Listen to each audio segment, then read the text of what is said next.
Greetings, Columbo fans. Welcome to the Columbo Confab podcast. I almost forgot the name of our podcast, in which we... Wow.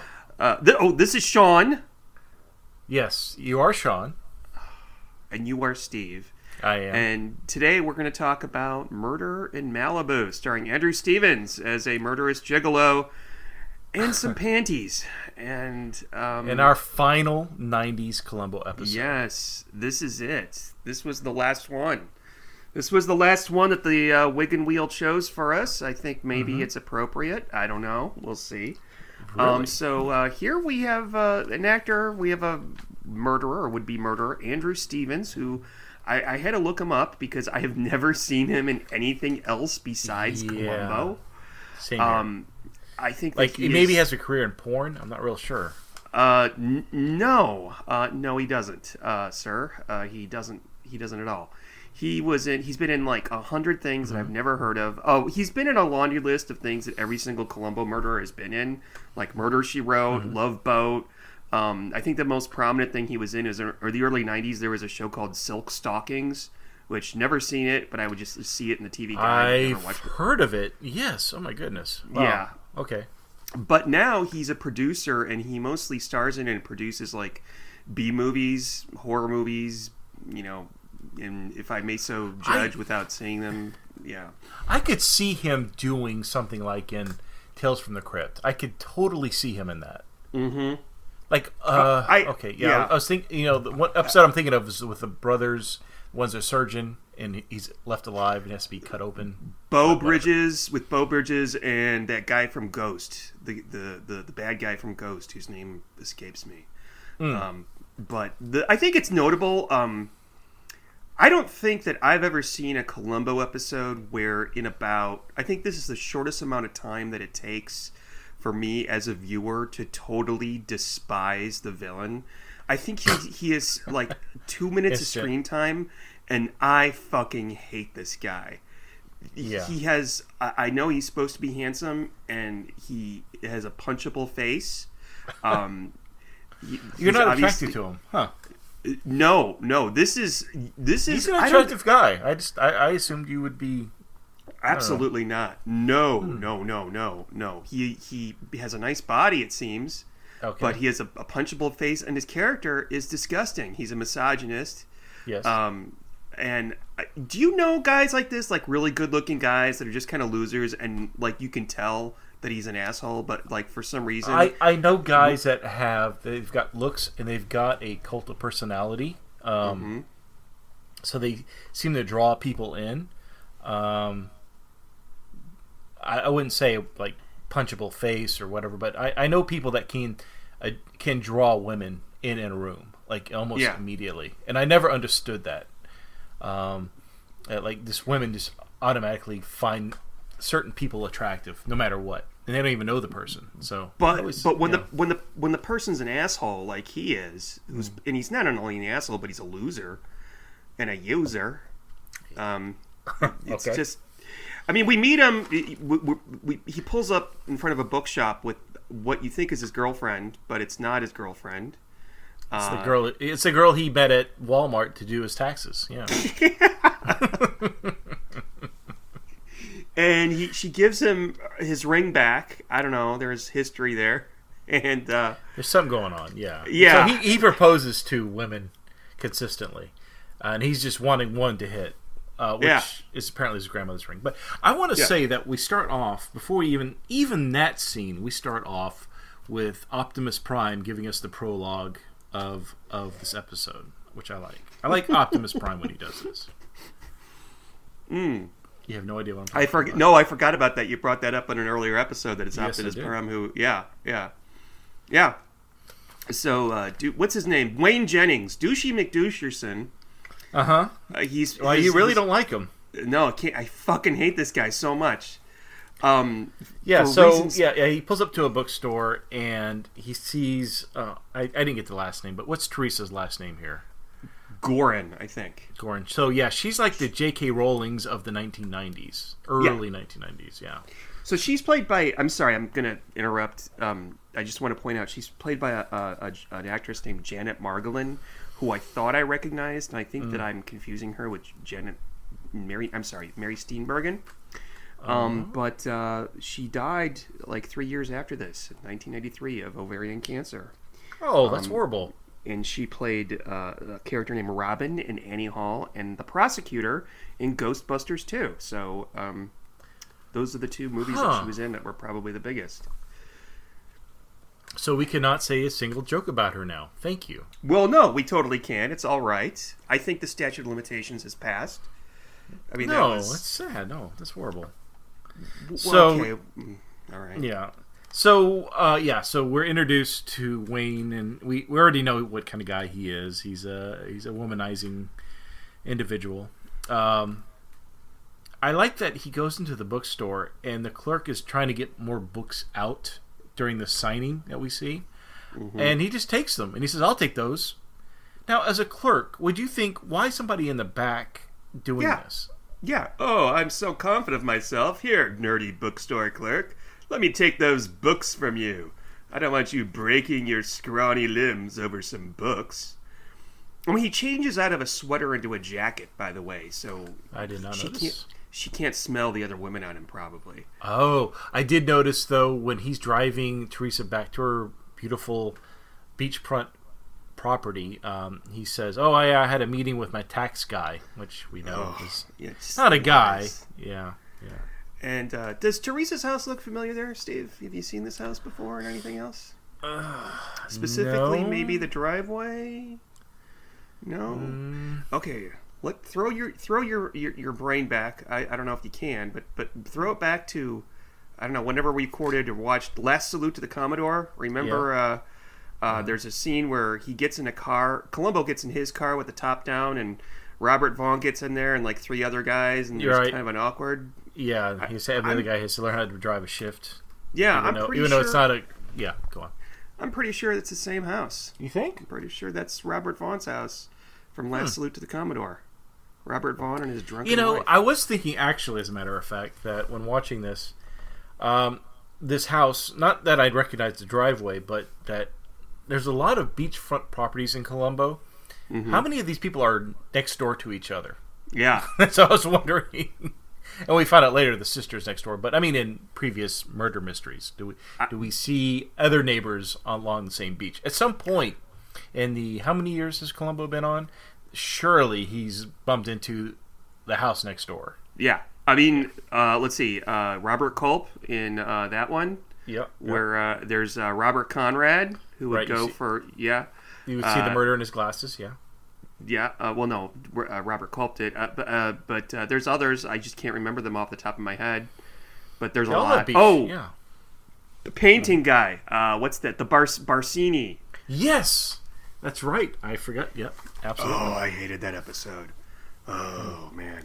So we learned that Wayne is basically the Kato Kalin of the Columbo universe. He doesn't make any money. He's a starving actor.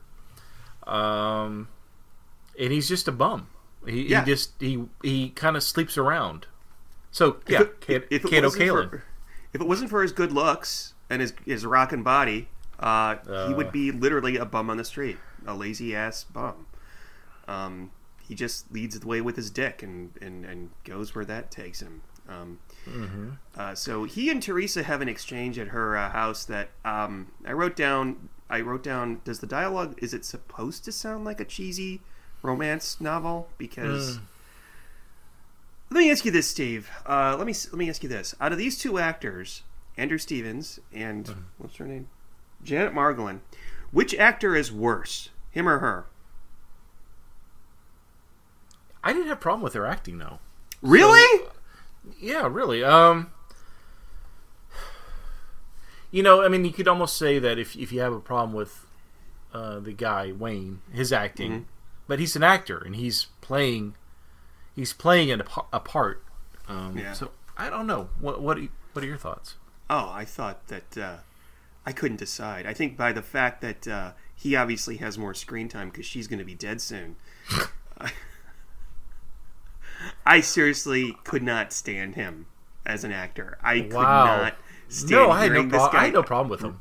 Really? Yeah. Oh, I mean, as a character, as the character, yes, a complete douche. But the acting, that's Columbo 101. But the actor, his performance was just so dreadful, and it started being dreadful as soon as he was alone with Teresa in the first 5 to 10 minutes of the episode. That he heated up the pool and gave her a nice neck massage, and yeah. You wouldn't want that. You wouldn't want a handsome guy with a rocking body, as you so put it, give you a nice back rub in a hot tub.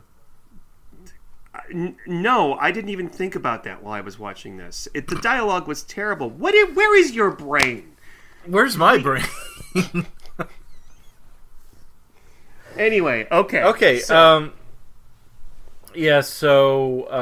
did you know if you and I, Sean, were to go to Tahiti, we wouldn't have to get dressed? I know. That's interesting. But apparently Tahiti is nothing but a huge nudist colony. That's because you wouldn't want to see me naked. It would be just I would Robin pay, Williams. I would pay to not see you naked. Oh, ouch! Oh, Robin Williams. Robin Williams, really? Oh, geez. Steve, don't take that the wrong way. Don't take that. I love my mother dearly, and I would pay not to see her naked as well. Okay, thanks. All right. Where were we? So Teresa goes on a talk show. She goes on the Montel Williams show. I thought it was a poor man's. Oh God, who's the guy that I didn't write it down? Who's the? Not Dick Cavett. Who's the guy that used to do the New Year's Eve? He's dead now. Dick Clark. Dick Clark. Yeah, I wrote down poor man's Dick Clark because his voice sounded just like Dick Clark. Huh? No, I didn't. No. Okay. But yeah, anyway, so she's on this talk show, and she's talking about her latest release book. I didn't even catch the name of this book. I apologize. I'm surely it's not. If you lived in L.A., you'd probably catch it. But just saying. Why is that? Because if you lived in L.A., you'd never mind. Just keep going. It's not Mrs. McQuarrie's Adventures in whatever. What's that one book? I can't remember. The Misadventures of Mrs. McTweed. McTweed, yes. Yeah. Yes. It's not that. Oh, it'd be wonderful if that was correlated together. Oh, missed opportunity for the Columbo producers. But anyway, so she's on this this TV talk show, and her fans, which apparently are all women, there's no guys. And they start saying, well, the men in your novels must be based off somebody. There must be a handsome, beautiful person that loves you more than themselves, kind of, And so we find out that she breaks down, and it's Wayne. She calls out Wayne by his name, and she gets flowers. And I should point out, actually, before the scene, that Wayne proposes to her as he's giving her a back rub in a hot tub. Yeah, that's right. Yeah. So she accepts, and she says, I'm going to accept, and I'm going to marry him. And she announces this on national live TV. Live TV, yeah. Now, this is being witnessed by someone named Jess McCrary from her office. We don't know who Jess McCrary is just yet, but we just hear her voice. And I think this could have been. I don't know the actress who played Jess, but okay, we got in my mind. In my mind, this could have been played by Carrie Fisher. Okay. Yes. Okay. All right. So I got to tell you something, Steve. And if you can, I want you to Google this. Okay. So Jess was played by an actress named Brenda Vaccaro. That's Brenda, just like you know it. Vaccaro, Vacarro. And she's still with us. And she was in a movie, 1969, won Best Picture, called Midnight Cowboy. Google images, Brenda Vaccaro, Midnight Cowboy. All right. Do it right now. Okay. Sorry. It's part of the magic of podcasting. And I'm educating you on, and she, by the way, got an Academy Award nomination, I believe, for her performance in Midnight Cowboy. All right. Keep talking while I'm looking this up. So, I want to wait for your reaction. Is she nude? No, she's not naked. I think she is in the movie though, but the images that you pull up will not be new. Oh my goodness, yeah. Yeah. She's adorable. She was a fox back then. No? Yeah, she's a total bitch. She's right. I've never seen Midnight Cowboy, but I'm totally aware of it as a film. But yeah, she's a total bitch in this. Yeah. But again, it's funny the way she looks, her hairstyle, her dress. It reminds me a lot of what Carrie Fisher looked like back in the early 90s. Very similar. And as a matter of fact, she despises Columbo at the very start, which makes perfect drama in this episode. Yeah, she is. God, I don't know. She's still around and she's still doing stuff, I think. But Brenda Vaccaro, other than Peter Falk, the most famous actor in this episode. Fascinating. All right. So we're going to talk about the call, the murder call, the phone call. He's. Go ahead. Keep on going. Oh, all right. So not expecting that. So Wayne is sleeping around with some unknown slut at this time. We don't know who this is. It's the wife of a movie producer, I think, and he's staying in their guest house. Right. And one of the things about Wayne, I guess we should point out, yes, he's sleeping with the wife of a movie producer. He's trying to get into movies. Even though he's apparently an accomplished tennis player, he's got other skills, but he wants to be a movie star. That's his goal in life. He even says to multiple people, this is what I want to do. This is where I want to go. So he's sleeping with this one woman, and he gets a phone call at, I don't know, was it midnight? I can't remember the time on the clock. It was 3-something, if memory serves. Was it 3? Yeah. Okay, so he gets a phone call. Obviously, the TV broadcast of the Montan Williams show with Teresa has been broadcast, and she accepts his wedding offer. He wasn't there to see it, but he heard about it. And when he gets the phone call, it's from supposedly Teresa, which we found out it's not. I'm sorry if you haven't seen this episode. I'm totally spoiling it for you. I don't know why anybody would be listening to this if they haven't seen the episode. Good point. So he gets this phone call, and basically who we think is Teresa. I mean, we don't get to see her, which is a clue. And Sean, I know you love clues. I love clues. Yeah. But you don't get to see Teresa on the phone. You just see her shadow, and she's yelling. Well, not yelling. She's upset with Wayne, calling him idiot. You're not a slut. What's a male version of a slut? You're a loser. A gigolo. What is it? He's a male slut. Okay.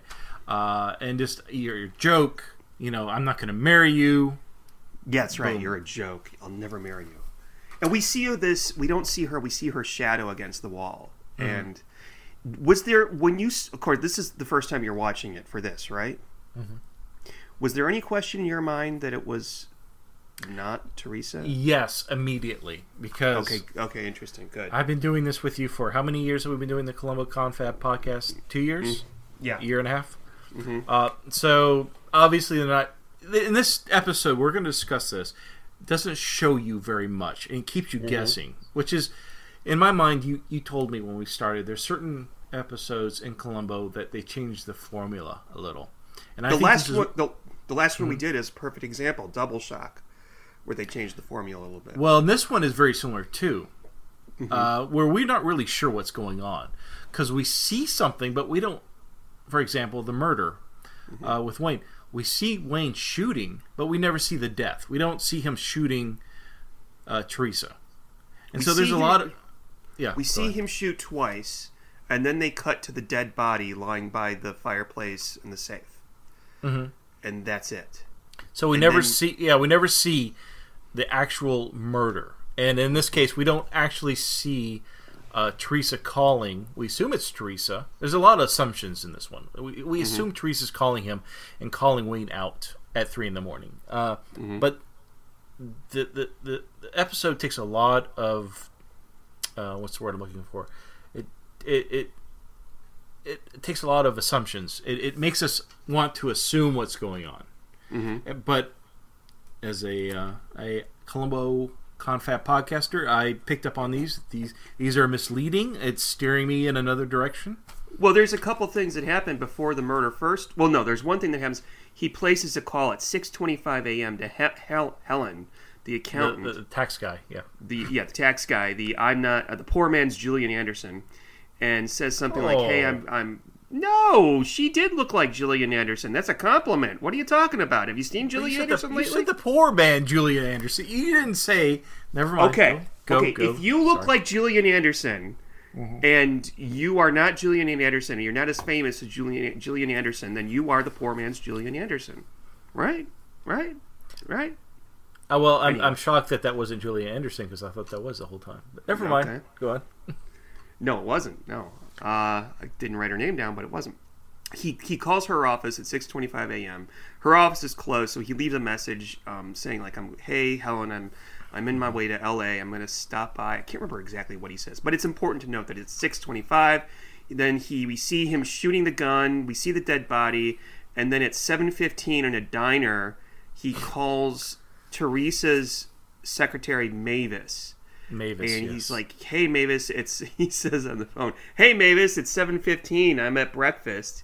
And then he flirts with the waitress, as you do. Yeah, obviously, yeah. And then 15 minutes later, he sleeps with the waitress at this diner. Yeah, they did a quickie out and back. I mean, this guy must sleep. I mean, he must. If we could put his memoirs into a book, that would be a book I would want to read. I think if Teresa would make this book, this would be awesome. It's called Penthouse Forum. That's his memoirs. That is his memoirs. Yes. You said it like memoirs. Yeah, I'm putting all my thoughts down into my memoirs. Yeah, you're gonna get to see them later on.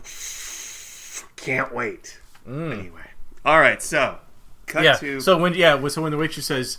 Yeah, she holds up a pot of coffee, says, "Want some?" He goes, "Anytime." But what about those eyelashes?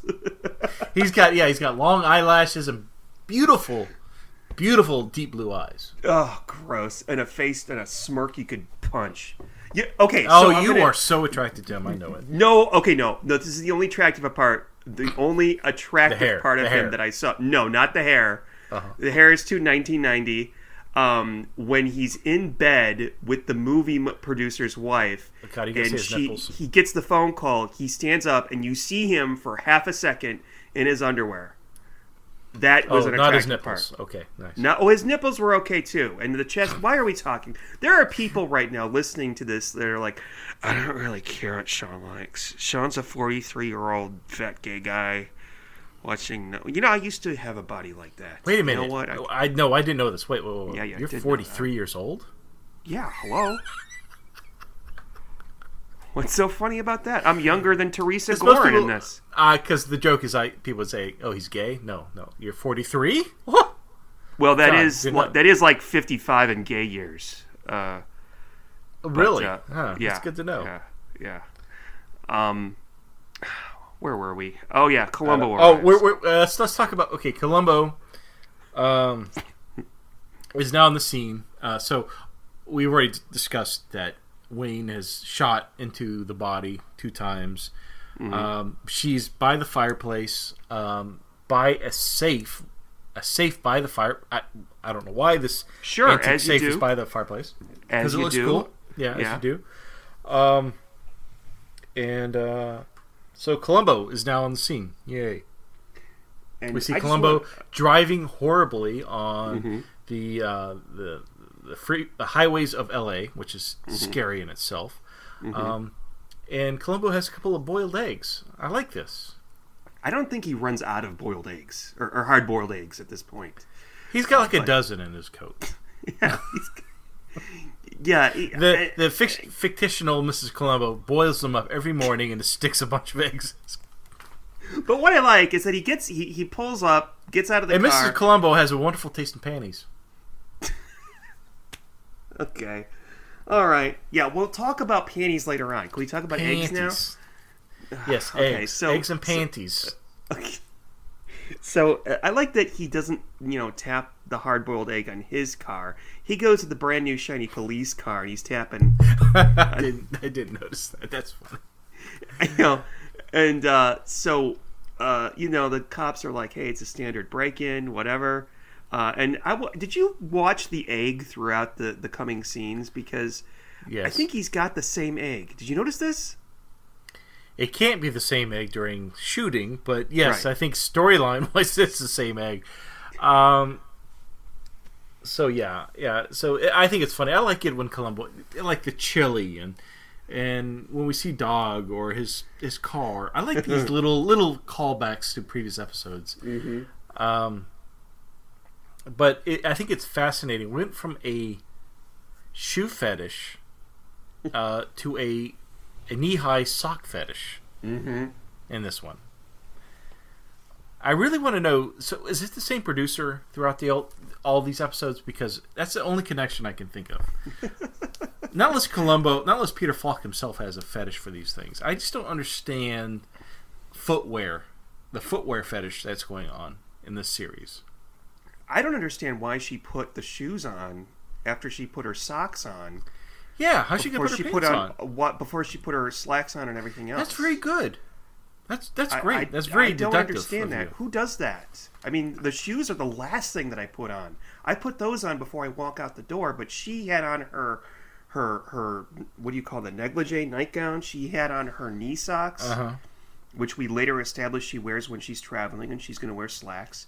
And she had on some shoes. Why? That's a really bizarre thing to do. But yeah, Columbo was really fascinated with those knee-high socks and her panties. Mm-hmm.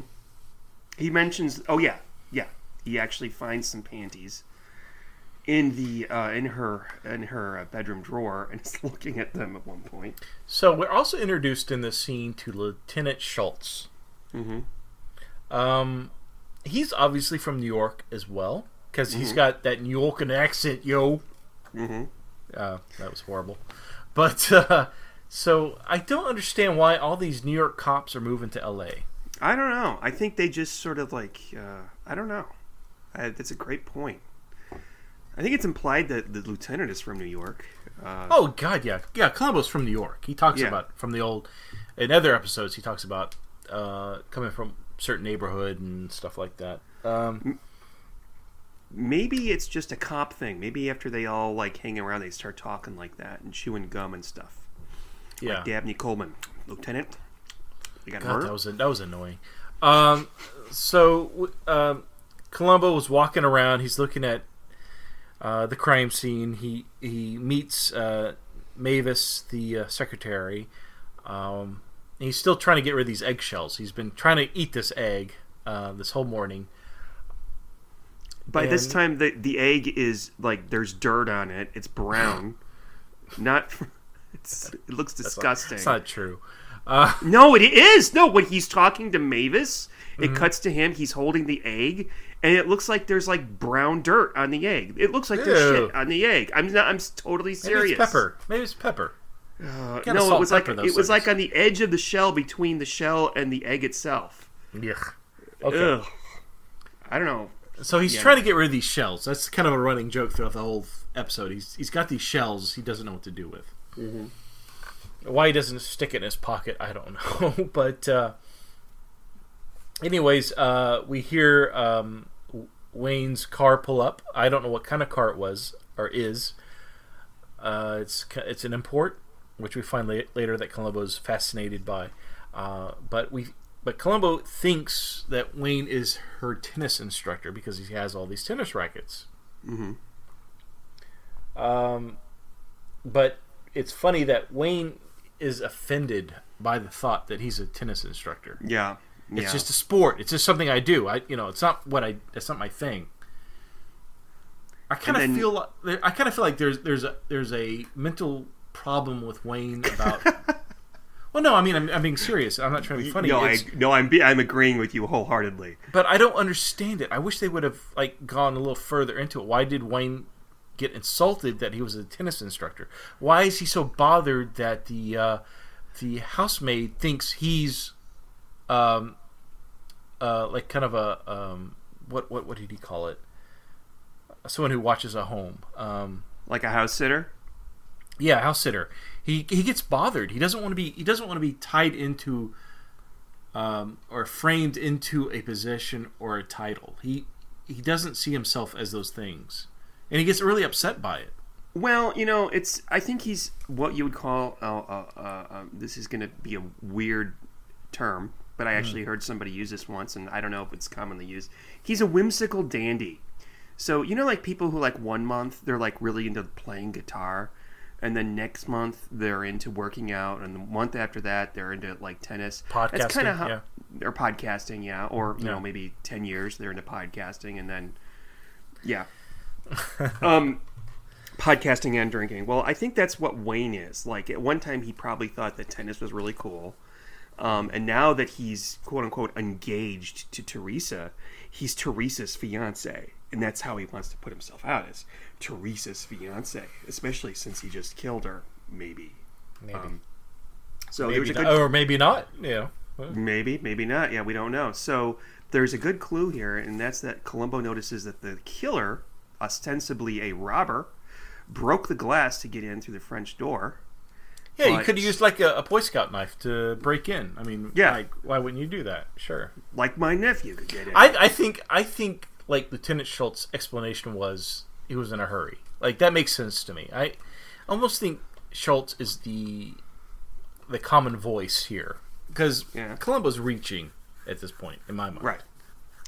And then he tells Wayne, the thief had to walk past all these expensive looking objective d'artes in order to get to the safe. And then Wayne, well, he's an actor. He picks up on it. He knows what Columbo's doing.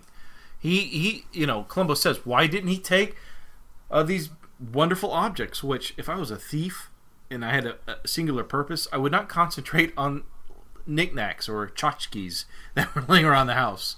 But Wayne picks up on that Columbo is fascinated with the fact that he did not steal the Buddha statue or whatever. And those so he things, says, those things not only are expensive looking, but they're also fragile looking. I wouldn't put that in my pocket if I was a robber. I would totally disregard those if I would have to be a thief. But the point being that Wayne picks up on Columbo's issues and says, "Oh, well, there was a gold-leafed, jaded Buddha statue. It was worth $2,500 or something to that effect, and that's gone." So he's already telling Columbo what he wants to hear, and because he's an actor, Wayne is an actor. He knows what the part he needs to play, and he's going to play it. And of course, Columbo gobbles it up, or looks like he's gobbling up. Oh, really? Oh, wow. Sergeant, we better look into that. Right. He asks Wayne, like, what else do you know is missing? We need to know these things. And so that leads us to Wayne's little room. He has a special room at Teresa's home. So that's interesting to me as well. A man cave. He's got a man cave upstairs with wood paneling, skis, pictures of himself on Mount Everest with a Sherpa. His little desk, his little desk that he's made for himself is completely filled with pictures of himself on vacation. He's got a swordfish. He's got, I don't know if you notice all the trophies, but he has a gun collection as well, which Columbo does notice. But you see little like motorcycle trophies and.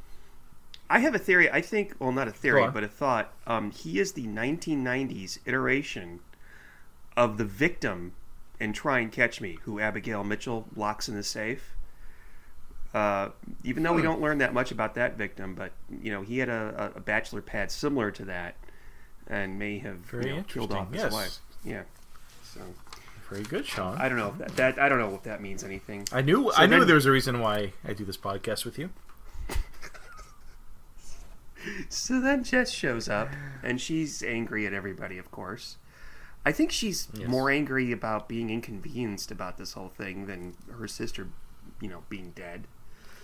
And this is where at this point, when Columbo starts talking to Jess, I guess we should rewind just a few, maybe 60 seconds back. So Jess is like demanding, what's going on? What have you found out? And Columbo walks into the room as Jess is talking to Lieutenant Schultz, and starts talking. And she's like, "Who are you?" Mm-hmm. We find out that Jess is a very bossy, man-hating woman. Mm-hmm. I think yeah. She not only hates men, but she also hates her sister, I think. She hates everybody. And she's not a very good boss either, because we found out later that how she treats her employees, like one is crying and she goes, "Stop crying!"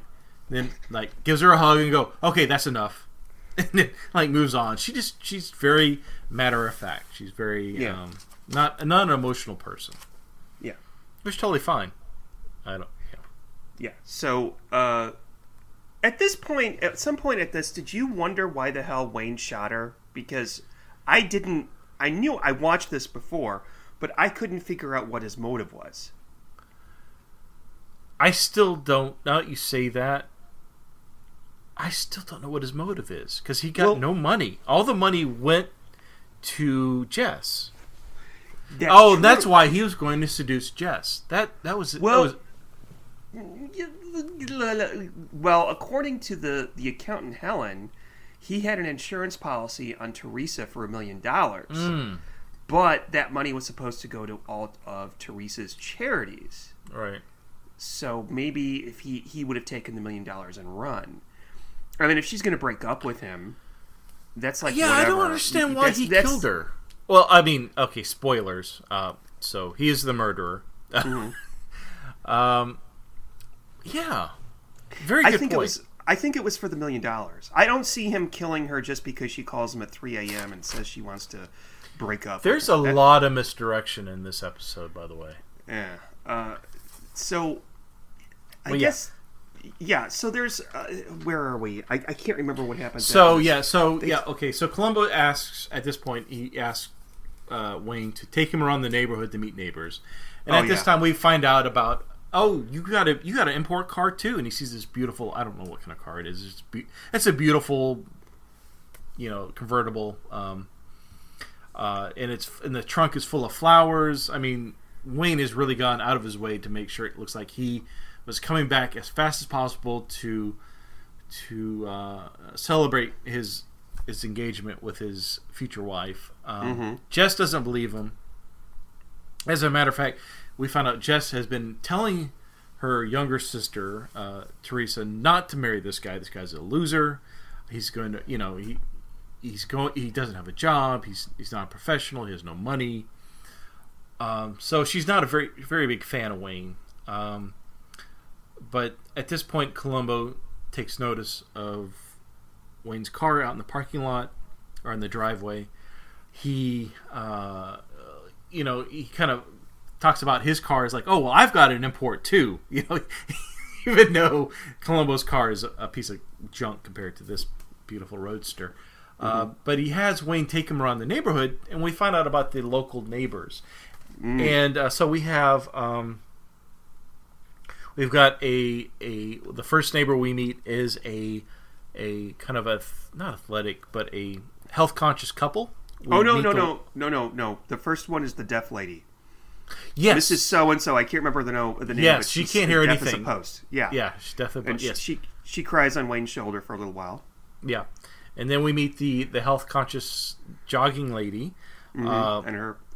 Yeah. We don't meet her husband, but her husband isn't there, so she can. Impliedly flirt with Wayne. Okay. And then we meet the old couple where supposedly it's the wife refers to her husband as father, which kind of creepy. I'm not really sure what's going on there. I'm getting a kind of a Wayne Gracie kind of vibe from them. A Wayne Gracie? Yes, the serial killer. Wayne Gracie? No? Wayne Gracie? I don't know who that is. Anyways. So I would say more along the lines of Mike Pence, who calls his mother mommy. I'm sorry, his wife mommy. And by the way, growing up, my grandparents always called each other dad and ma, just because they were used to growing up with kids, and that's what they did. So I think I wouldn't make fun of Mike Pence for calling his wife mommy. Just saying. Wayne Gracie. Okay, I gotta look. I'm googling this.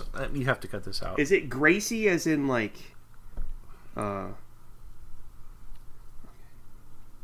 convinced that Wayne Gracie.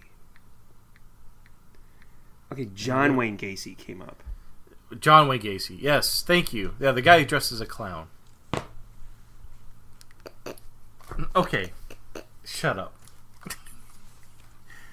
How do you go from John Wayne Gacy to Wayne Gracie? I don't know. Just go with it. You're not going to edit this out. You're going to leave it in. Okay, I thought maybe Wayne Gretzky, the hockey player. That's exactly who I meant. Wayne Gracie.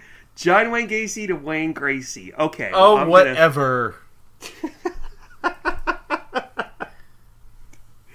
All right, that's okay. That's all right. Let's continue. I can't remember. You're not going to edit that out, are you? No, I don't know. No, I might edit it out for time. No, you won't. So, anyways, God, I've already lost. So they talk to the neighbors. So he talks to the neighbors. Why would John Wayne Gacy call his wife mommy? Or I don't know, because it's creepy. What? Seriously, you got to call me out on this. That's more like anyway. All okay, the things you're going to call me out on. It's her that calls him dad. Maybe it's actually her dad. I don't think so. I think it's a love sexual reference that. Oh my god! No, it's just a lady, an older lady with her older dad. Come on. No. Either way, are we going to talk about this? It doesn't. Okay, it doesn't matter. It doesn't matter. No, it doesn't, because you know I'm right. My acid reflux is acting up again. I think it's the stress. It's okay. I'll have a little bit of wine. Of all the things we fight over. So, Columbo goes to the morgue. He's going to go talk to a doctor about the bullet holes. And it's so funny because the mortician invites Columbo into the operation room where a guy blew his head off with a double barrel shotgun. And we all know Columbo is not a fan of blood and guts. Right. Neither am I. I would not. Yeah, I wouldn't want to see that either. I don't want. Hey, you want to see a dead? Yeah, who wants to see that? And why is anyway? Okay, so the mortician tells him that there were 2 shots. The first shot to the head killed her. And then there was a second shot later on to the heart or the chest that did not kill her. And I don't know if it's revealed shortly after that or whatever, but remember we saw Wayne shoot her twice. Yes. One of the bullets... Oh, no. This comes up later. This comes up much later. Okay, there's this really weird scene, and it's weird in the context of Columbo. Like, why is this here? What's going on? This doesn't make sense. He talks to the sister. He meets with the sister in her office. She establishes the fact that, her pretty little sister, Teresa, was so good at English, blah, blah, blah, blah. But she, Jess, was good at math and making people money. That's what she did best. Making people money. Yes. And I know like how she's sitting at the edge of her desk, making people money. As she's pointing at herself.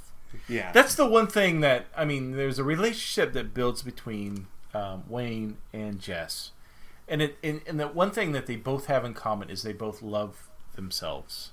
Oh yes, absolutely, yes, that's fantastic. Yes. Oh, now you love me back. Okay. But whatever. You were hating on me before, so now you Steve's so awesome. In fact, I love you so much, I'll let you continue with the next scene. What happens in the next scene? Well, I'm sitting here naked, and you haven't noticed yet, so I'm just saying. That's because we're talking over Skype. We're in Tahiti, so come on. Oh, okay. All right. I don't know where are we? I don't want to picture... I can see you right now smiling at that and laughing. I can just see you. Okay. I can't see you, but whatever. Because I blindfolded you. Yes, you can't see because I've wrapped a thing around your eyes. It's okay. I've got this bird box here, and the birds will squawk every time you're naked. So you are not naked. So there's a call for Columbo from the murder house, the murder scene, that they've got some guy under for questioning. And, speaking of Bird Box, yes, the bird, the guy who's a bird watcher, yes.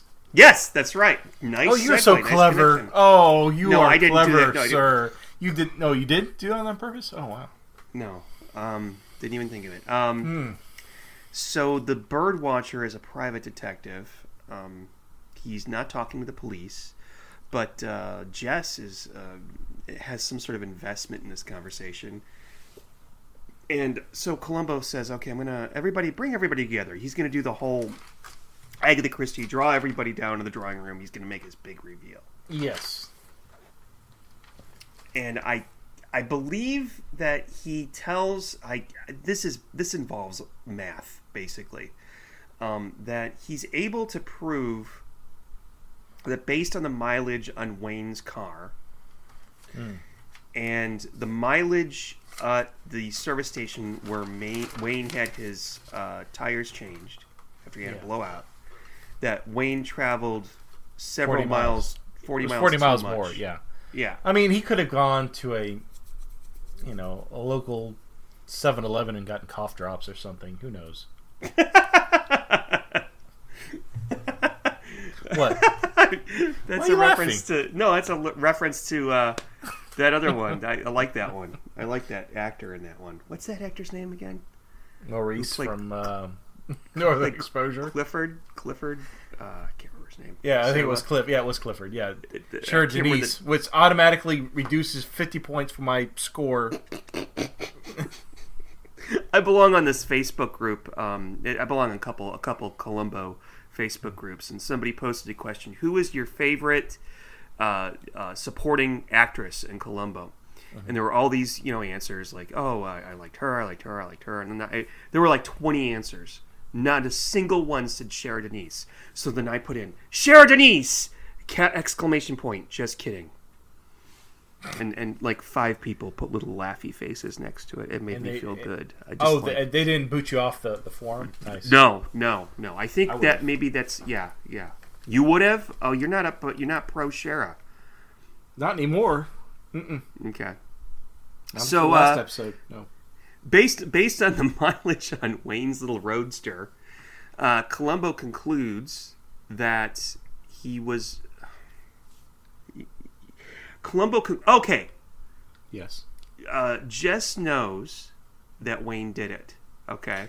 You honestly think... No, I think she assumes he did it, but she doesn't... Oh, yeah. No, yeah, you're right. She assumes he did it. And... Because she even says, like, she's reviewing the episode, the Montel Williams show. She's watching that, and she thinks maybe someone followed her from that recording. Mm-hmm. So she's not even 100% sure, yeah. Well, we may as well just say it now. She's the one who placed the phone call using her sister's voice. Mm-hmm. Okay? So she thinks that Wayne went back and killed Teresa out of anger.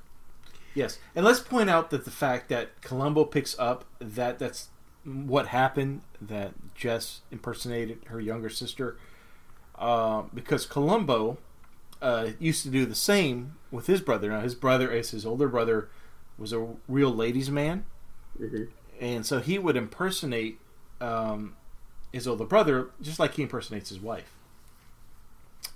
Well, that doesn't come up until later, Steve, but...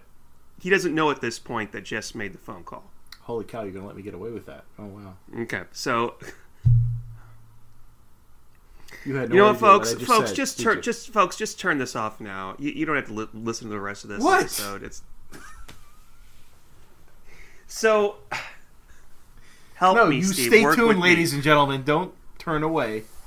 It's about to get real in this podcast. Yes. Based on the facts regarding the mileage and not the testimony, but the statement from the private investigator hired by Jess, who saw Wayne's car there, they conclude that Wayne is the killer. Wayne loses it, and then, oh, wait. We have other evidence here. What is the other evidence?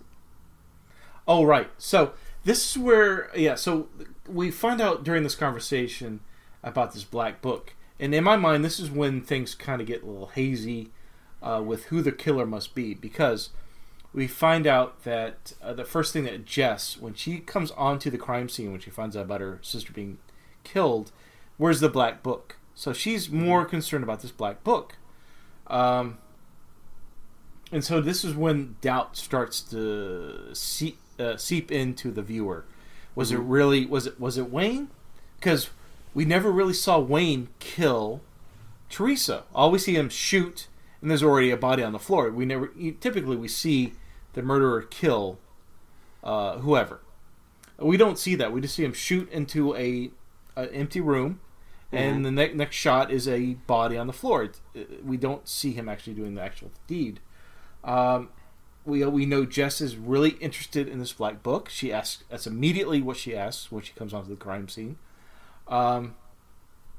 Another thing we notice is that Jess, at this point, has the phone number to the producer because they all have each other's phone numbers.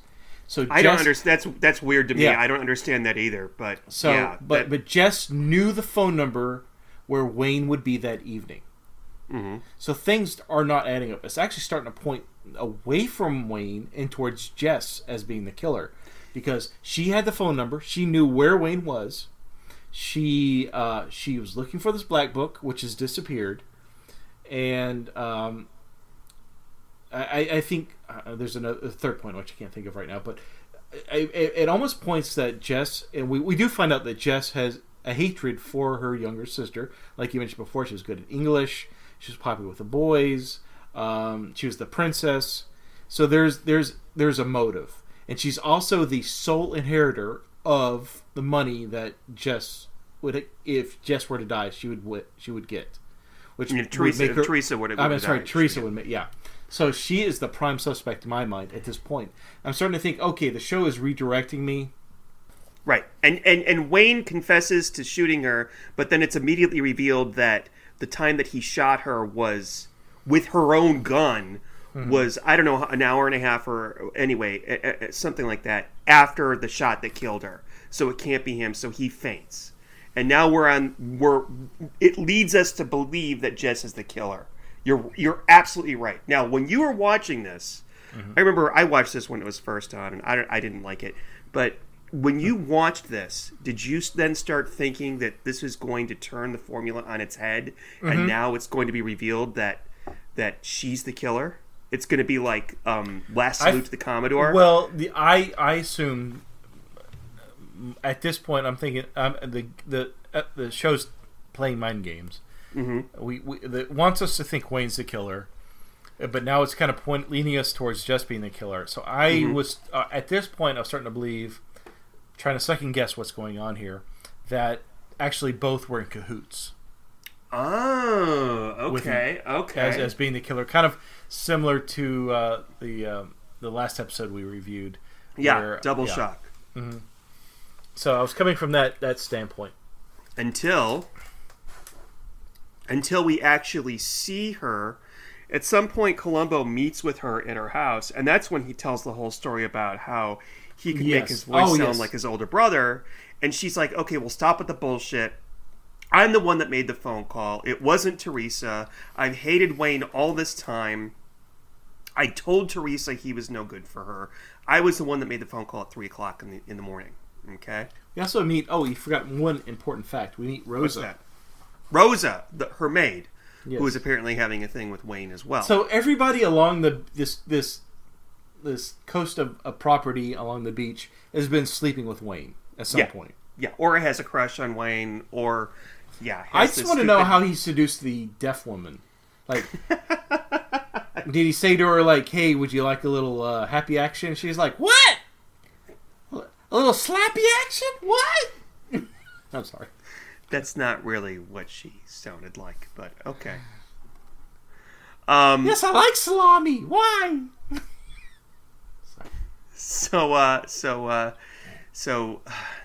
Okay, so it's established. Columbo now knows that she. I like spaghetti and meatballs.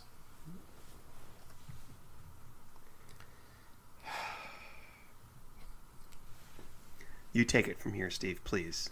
Oh, I don't know where we left off. We left off with you talking about Wayne having said this is okay. So yeah, they're at Jess's house. That's literally 5 homes down from the from Teresa's house. Right. Again, we joke about this. Like, there's got to be... Columbo must have hit every other house along this property at some point. But we were introduced to Rosa, and Columbo gets Jess to confess to her dislike of her sister. And then we find out later that Wayne sneaks into the house because he's got a special relationship with Rosa, the maid, which, okay. And he tells her that she needs to leave the house. Mm-hmm. Because he actually sends her on an errand. Wait, there's something else that we didn't talk about. I'm sorry. It's coming back to me now. Remember when Wayne called his accountant, Helen, the accountant that he met in Walmart to do his taxes? Mm-hmm. Well, he called her at 6:25 in the morning of the murder. And there's a point where Wayne and Columbo and the cable guys go up on a cherry picker to look to see what the cable guys could see on the day of the murder. And they had a clear view of the road, clear view of the driveway. They were like, no, we did not see any cars move or anything like that. And also there's these birds up in the trees. Crows, where the cherry... Yeah, crows. And they shit on Columbo's head because he didn't want to wear a baseball cap because he doesn't do that. He doesn't wear those things. That's what he said. I don't wear those things. Until next season. Yeah. That's right. Exactly. When he's investigating... the murder of a rock star. So because he learned his lesson. I mean, yeah, because when you're in a beach house investigating a death, always wear your hat in case birds shit on you. Well, and that was with Daphne Coleman. So yeah, there's a lot of shit there. So. I don't know what that was supposed to mean. Daphne Coleman was in Murder of a Rock Star. Yeah, I know they were in both, but okay. Anyway. We could go. This is not the best Columbo Confab episode. We also skipped over the fact that after Wayne faints, yes, he goes to the hospital. Yes, he goes to the hospital where he enjoys like a 3-course meal with wine and has like a threesome with the nurses. Yes, and so Columbo's like, well, you're gonna have to help me now since you admitted to shooting her. You're the best person to help me. I don't know where that logic comes from, but I mean, if I could go to a hospital and get wine, that'd be man. I don't even know if that's legal. I know that they have alcohol in hospitals for patients who are going through withdrawal, but it doesn't come in a bottle. It comes in in a box. No, it's they have. So anyway. Speaking of hospitals, so Columbo goes back to the mortuary to speak to the doctor, and so this is where we discuss, or when Columbo finds out there were two shots, but the bullet hole in the head is a different caliber than the one that was in her back, right? Right. And the whole time he's doing this, he's got a pig fetus in a jar as he's talking to Columbo. But he actually says it's the guts of a person who is poisoned. I prefer to believe it's a pig fetus. So okay, well, all right. Well, perhaps. Where are we from here? Where do we take this? Okay, so Columbo goes back. He's now reviewing the evidence that was taken into place. Why in a plastic bag do they have Teresa's bra and panties in an evidence bag? But Columbo is fascinated, one, by this particular Polaroid shot of a Teresa with her thigh up in the air. Mm-hmm. You mean her dead body? Yeah, and her panties. She's not there's a lot of time spent on Teresa's underwear. Mm-hmm. Anyways, so we find out that's a clue. So the panties are a big clue. I love clues. Episode. Yeah, so therefore it being panties and it's a clue, so therefore you love panties. Mm-hmm. I guess so.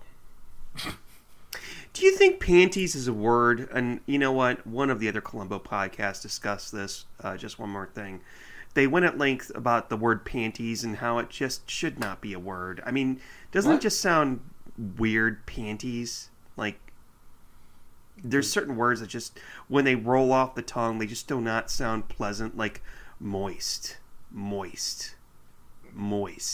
are you saying it multiple times? I don't understand. Because if it's an unusual word to say, you saying because it's a gross sounding word. Mm-hmm. And when you panties. Actually, when you say it with panties. No, when I do it without a Chicago accent, panties. I don't know. It's just like, women don't wear panties. Schoolgirls wear panties. Therefore, we should not be talking about panties, because we'd be like, doing some sort of illegal conduct.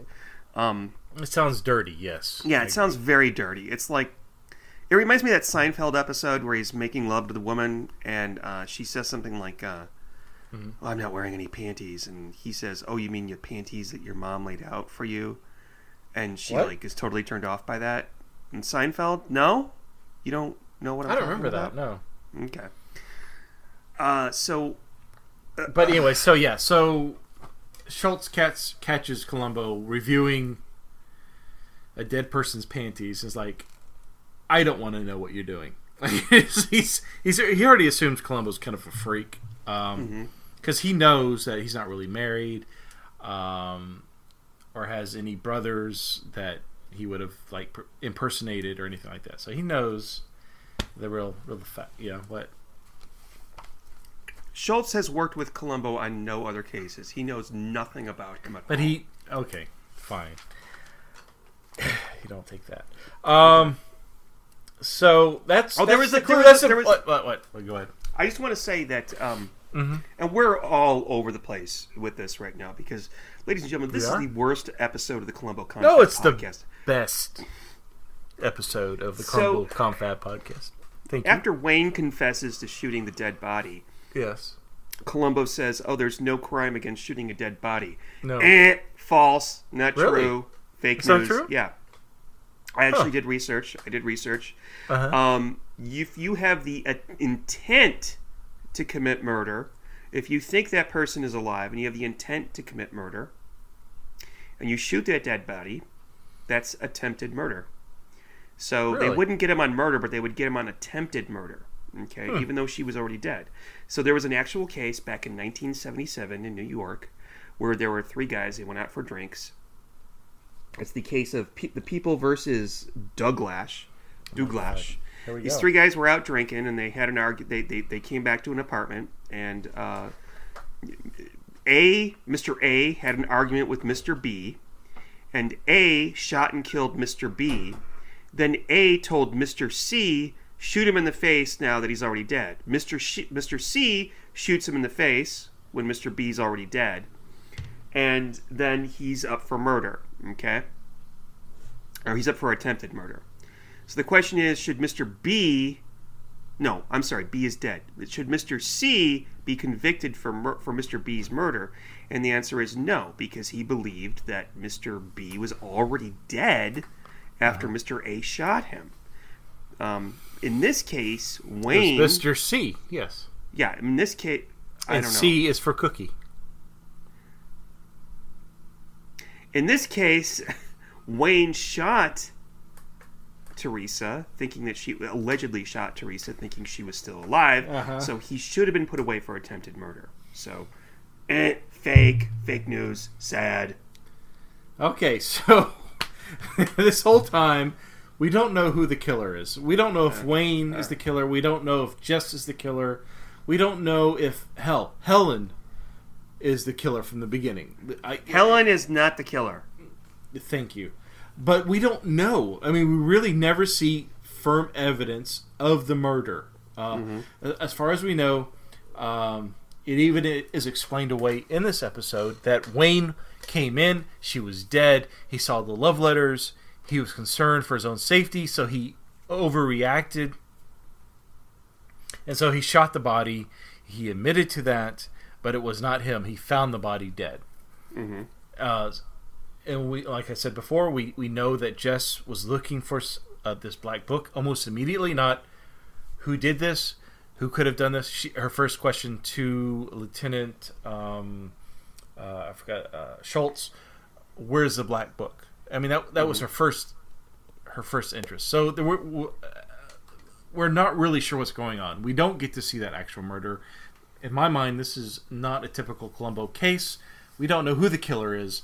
We have an idea. We can narrow it down to 2 people, maybe 3. But we're not really sure, and so we're kind of guessing at this point. Of course, it all starts to fall into place where Wayne starts to romance Jess and starts telling her, like, hey, all these years I noticed you were watching me when I was with your sister, and I was watching you back. So gross. Yeah. Why does she fall for this? She's too smart. I know. I don't like that. I don't like because she's. Yeah. And then, I don't mind her being a man hater. Somebody who did not think that this was the right person for her younger sister. I agreed with that, but she fell for him so easily. And then 10 minutes later, they're out shopping for gowns for her. So yeah, they can go out to eat and have sex later. I guess I don't know what's going on, but that's when Columbo comes in with the quote unquote paper bag. He's got everything he needs. He knows what happened and who killed her. Mm-hmm. And so we go into this woman's clothing shop, and he presents the evidence that Wayne was indeed the killer, that he had shot her once with one gun, saw the cable people out, and so he was stuck in the house. He couldn't leave without being seen. Right. So he then set up a second crime scene, and that he was indeed the killer the whole time. So he did see the killer at the very beginning. And he talks about the tape when Wayne called his accountant at 6:25. You can hear the crows that live in the trees right over the property in that. Presumably there was a payphone nearby. So, yeah. So how does he... Go ahead. Oh, no, what were you going to say? So I was going to say how he proves it overall is that there's a picture of Teresa's dead body, and he says that there's a little dot, and he doesn't know what it is, so they have it blown up. Yes, yeah. Okay? And the way they have it blown up is that you can see the maiden form tag, which, by the way, if they had it blown up, it wouldn't be that clear. And Jess takes one look at it, and she knows exactly what it means. And, before this, Columbo says, it had to be a man that killed her. And so Jess sees this. She freaks out. She attacks Wayne. They haul Wayne off. And there's a few times. This is not the first time. She attacks Wayne twice. About mid-episode, she attacks him when they're in the living room of Teresa. Which is funny enough because Columbo actually gets hit. I don't know if he does? He does, really? Yeah. I don't know if it's intentional or what, but yeah. So Jess is very physical. Yeah. I want to ask you one thing, Steve. This is going back. I'm sorry, I apologize because we're just going to talk about the end. The crows that were in the trees in the property, did those look like crows, or did they look more like the vampire bats from Indiana Jones and the Temple of Doom? Yes, they're very, very astute of you. Yes, they did look like vampire bats from Indiana Jones and the Temple of Doom. Great film, by the way. I think that they actually used the same footage. If I may be wrong about that, I'd have to go back and compare the two, but it was eerily similar. Because they looked a little... I know crows can be big, but I did not know they lived near the coast of California. I was really surprised by that. Those wings were, not wings. They were jagged, pointed, concave. I don't know what the word is I'm looking... Not concave. They were pointy wings. They were not bird wings. So at the very end of this episode... Yeah, going fast forward. Lieutenant Schultz is like, Columbo, how did you know? And Columbo explains, with the panties and the label and the tag being on a certain side. So we got a nice little education on panties, to the embarrassment of Lieutenant Columbo and Schultz. And so not really. They're not really. They have no problem talking about panties in a lingerie department with all these women look on. I'm pretty sure I saw on the rack On one of the clothing racks, I saw the Sixth Doctor's outfit. I'm pretty sure. That's a Doctor Who reference, everybody. So I think when he's talking about the panties and the fact that the tag in the panties is supposed to be on the left of the lady, on her left thigh, but in the photograph of the body, the tag was on the right side, which means that she was dressed by somebody who doesn't know how panties are put on. And he's probably taken plenty of panties off, just never put them on. Exactly. And a man just doesn't notice this about panties. And like us, in this explanation scene, Columbo uses the word panties way too often. Like, to the point where it's like, I don't want to hear a grown man like Columbo say the word panties this many times. I'm uncomfortable. And so are the women in the store. And they all go, and he and the sergeant take off. And we're left with a still shot of the mannequin wearing the panties looking pissed off. Yes, the mannequin definitely looks upset. Yeah. So, yeah. And Right. that's the end. I'm really curious to see what you think about this, despite... After these messages, we'll be right back. Can you guess why these people are celebrating? Don't try to figure it out. It's a surprise. Those rich people think they can get away with anything. Don't get any wild ideas. Friday, it's the season finales for Dallas and Falcon Crest. I love it. So get ready to take A magical mystery tour to somewhere where your deepest, darkest questions shall be answered. In the past, you've seen blazing infernos, explosive accidents, even attempted murders. Numerous attempted murders. And now, even if you haven't watched all season, this is the one episode you have to see. Guarantee you won't be able to keep your eyes off the screen. That's only the start. Because then, it's the decline and fall of Richard Channing. You are despicable. I want him convicted I've just been indicted on charges. of kidnapping. But can they put him away for good? If you've come for revenge, you've come to the right place. You're wired. Never try to outfox the fox. Damn it. Don't miss the season finales of Dallas and Falcon Crest, Friday. I wouldn't miss it for the world. All right, Sean. So, what number do you think I pulled from tonight's episode?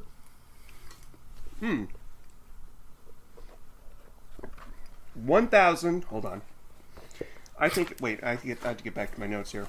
I did write down a few numbers. Mm-hmm.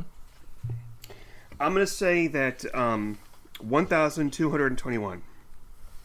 Okay. What's that from? I don't remember that number. That's his license plate. Can I have three more- three more Okay. guesses? Yes. 625. 625. What was that? That's what he calls the accountant and leaves a message. 715. That's when he called Mavis. I don't think that's it. But my last guess is 8. One out of how many out of 8? Because that's the number of time that Columbo says panties at the end. Oh, I wish I would have thought of that. You actually counted how many times. You know what, Sean? I was going to say 76 out of 76,000 miles that Wayne had traveled. But I like your answer so much more. So, sir, I think I went first last time. So I'm going to ask you to go. No, you go. No, you go first because one out of 8 panties. Okay, one out of 8 panties. Okay. I like that number. I liked your number so much more than my 76,000 miles from wherever he was driving from. Santa Monica to whatever. Palm Springs. Palm Springs. Oh, okay. So, 1 out of 8 panties. That's a fun word to say, by the way. Panties. It is, but it isn't. Like, it's fun to say, but you can't hear it. Especially from somebody like Columbo. It Why? depends on who's... I don't know. Okay, 1 out of 8 panties. Go ahead, shoot. Okay, I typically do not like these 90 or later episodes. Mm-hmm. And this is definitely a diversion in my mind as the standard kind of episode where we don't really know who the killer is. We have a general idea, but we never actually see the actual murder. I almost feel like we're being set up to be confused. I think the episode is purposely confusing the viewing audience. What's going on?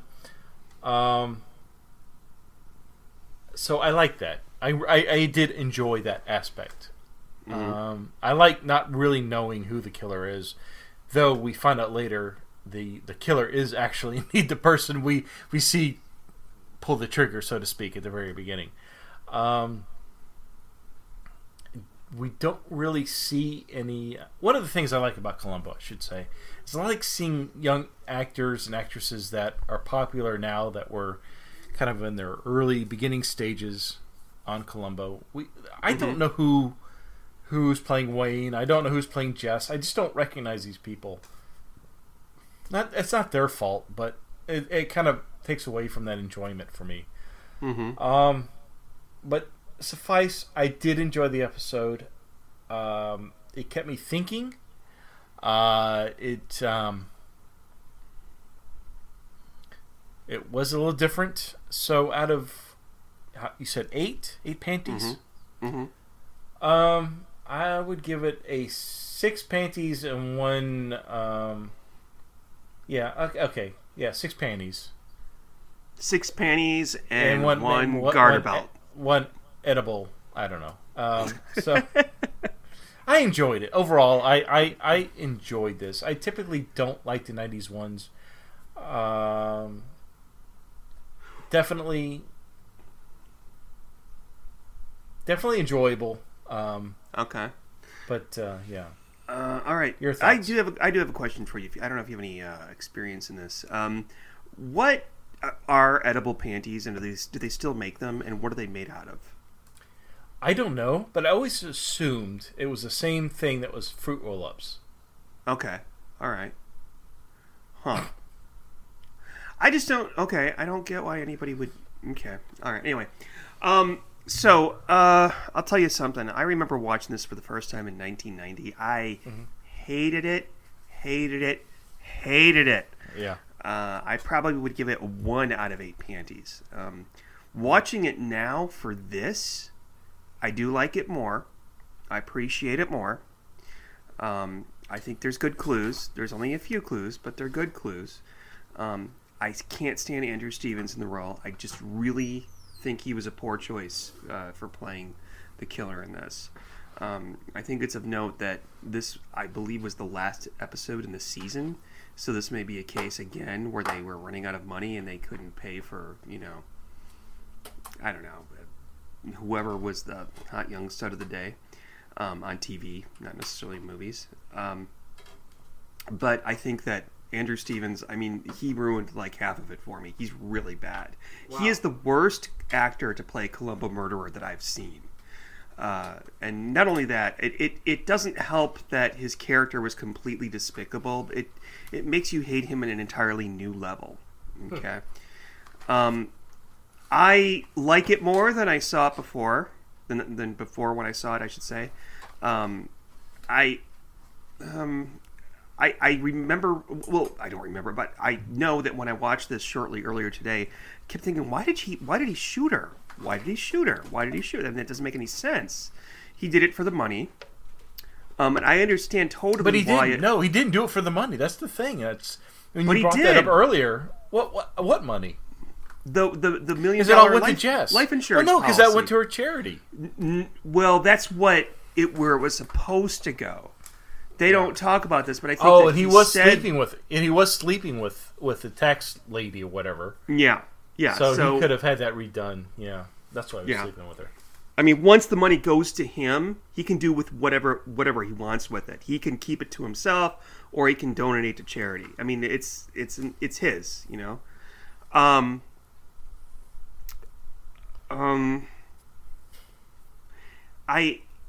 I don't like it as much as you, but I like it. I'm going to give this I'm going to give it 4 out of 8 panties. It's just sort of out there in the middle for me. I don't really feel strongly one way or the other about it. And I remember thinking that it would be fitting that this would be our last one because I hated it so much. But I don't hate it as much as I thought I would. It's not horrible, but I have no intent to ever seeing this again. Really? Yeah. Like, there's certain Columbo episodes that I will refer back to. As a matter of fact, I was watching one yesterday. The one with, I can't remember the name of the actual title of the episode. That was with who was that country singer? Johnny Cash. Johnny Cash. I was watching that. Yeah. I was watching that one yesterday. Okay. And that's a fun episode. Mm-hmm. Have we reviewed that one yet, by chance? Mm-mm. Okay. Maybe I like it. Maybe I don't. But yeah, there's nothing really fun about this. I think that they had a gimmick. They had an idea for a cool mystery, like, oh, it's going to be revealed halfway through that the murderer is this guy, but is he really the murderer? Oh wait, we're gonna give you a double bluff, and it's going to turn out that he is the murderer. Right. I actually like your idea that it was the two of them together. But that doesn't make any sense. That would make more sense because she would inherit the money. He would commit the murder for her. And if you take out the part where he confronts her in her Malibu beach house, and she's like, "You didn't kill it. Did you kill her? No, I didn't kill her. No." Yeah. If you take out that part, then. Yeah, it was an unusual if we're going to assume that he was responsible for the whole thing, that she turned so easily. I mean, she if she was the big sister and she cared about Teresa, had to take care of her because she was too flighty. She's willing to sleep with the guy that killed. I mean, it just what? That doesn't make any sense. Guy, I mean, basically the guy, if he looked at you. You're female, and he looked at you. He was getting in your pants. That literally 15 minutes. I mean, it was. Yeah. I didn't like that. But then, if you go back, it wouldn't make any sense. Why did she make the phone call and say, "I'm breaking up with you"? Maybe if they had it that Teresa actually did make the phone call, and then they plotted right then and there to do it to commit the murder. But I would have preferred it that way if it turned out that they were both doing it together. But whatever. I guess they didn't. I don't know if they consciously didn't want to make it like double shock, but I don't know what kind of proof they would bring out. They'd probably have to bring out some more, different clues. So yeah, that's how I feel about it. I'm not going to watch this again unless it's playing in the background while I'm working from home. So, I think we're kind of sort of on the same page. Are you still going to give it a 6 out of 8 panties? Is that what I gave it? Yeah. That's. I mean, it was interesting for those certain aspects where it had me guessing. I like that. I like the idea that Wayne was such a douchebag. I mean, you hated him immediately. Mm-hmm. But beyond that, I mean, that's it. That's the only highlight of the. And you also thought that he was a better actor than I thought he was. But I thought he was playing an actor, and so whatever. But anyway, so we have feedback. Yeah, we have feedback. Before we swing the swinging wheel, we have feedback, which is on my phone, which is over here. We have a letter from Greg. Now, Greg has some fun stuff for us. He says, "Hi, guys. Really enjoy your commentary. Almost makes me look forward to my commute to work, but do listen at home as well. Get a certain sort of companionship listening to your good-humored and insightful podcasts." Insightful? We're insightful, Steve. Anyway. Good news on the YouTube front, to a degree. Oh, that's right, we're on YouTube. The YouTube video I uploaded of your podcast for Prescription Murder now has 5,257 views and actually 9 likes. So we're on YouTube? What? So he went and he took like 4 or 5 of our episodes and uploaded them to YouTube. But there's no video to it, so it's just a picture. Fuck out. Yeah. I'm so somebody watched Prescription Murder 5,200 something times, probably thinking that it was the actual Prescription Murder episode. Mm-hmm. And then stopped about 2 minutes in because he says the dislikes appear to be coming from people who did not know what a podcast is and are disappointed. As in the recent comments, since I couldn't see the full title, I thought it was the video, but instead it's a podcast. There's some disappointment here. Oh, we're pissing people off already. Awesome. Yeah. And same here. I was all settled in for yet another enjoyable episode of one of my favorite shows, and it's just some wankers talking about it. Really pissed off. I don't know how anyone could find this interesting, and there are no other comments, but always haters on YouTube regardless of quality. So people on YouTube call this wankers. Okay. Just watched Etude in Black and started listening to your commentary, learning the meaning for and correct pronunciation of etude. So an educational event as well. Up to over 20 episodes now, and I think this episode contains the most hilarious moment. Yet when Columbo is conversing with Aubrey, the child brat, at ballet practice, Columbo tells her how impressed he is with her, and she responds by saying, "Is it my body or my mind?" And Columbo says, "Well, it's both, really. No, serious, Aubrey, give me a break here." Not just the words, but the tone of his voice on this resonated as the real Columbo. Similar to how I felt when at the end of Lady in Waiting, after the arrest, he saunters over to this balcony, cigar in hand, and just soaks in another brilliant arrest, perhaps also reflecting on the morbidity of his job. Got the same feeling when he threw down the thermos in the desk of the surgeon in A Stitching Crime when the doctor was laughing, mocking Columbo. Some subtleties that add to the greatness of the show. Looking forward to your next season. Appreciate your podcast. So that's from Jeff Zest, by the way. Mm-hmm. So yeah, I did not know we were on YouTube. Wow, thank you, Jeff. I'm gonna have to go through those.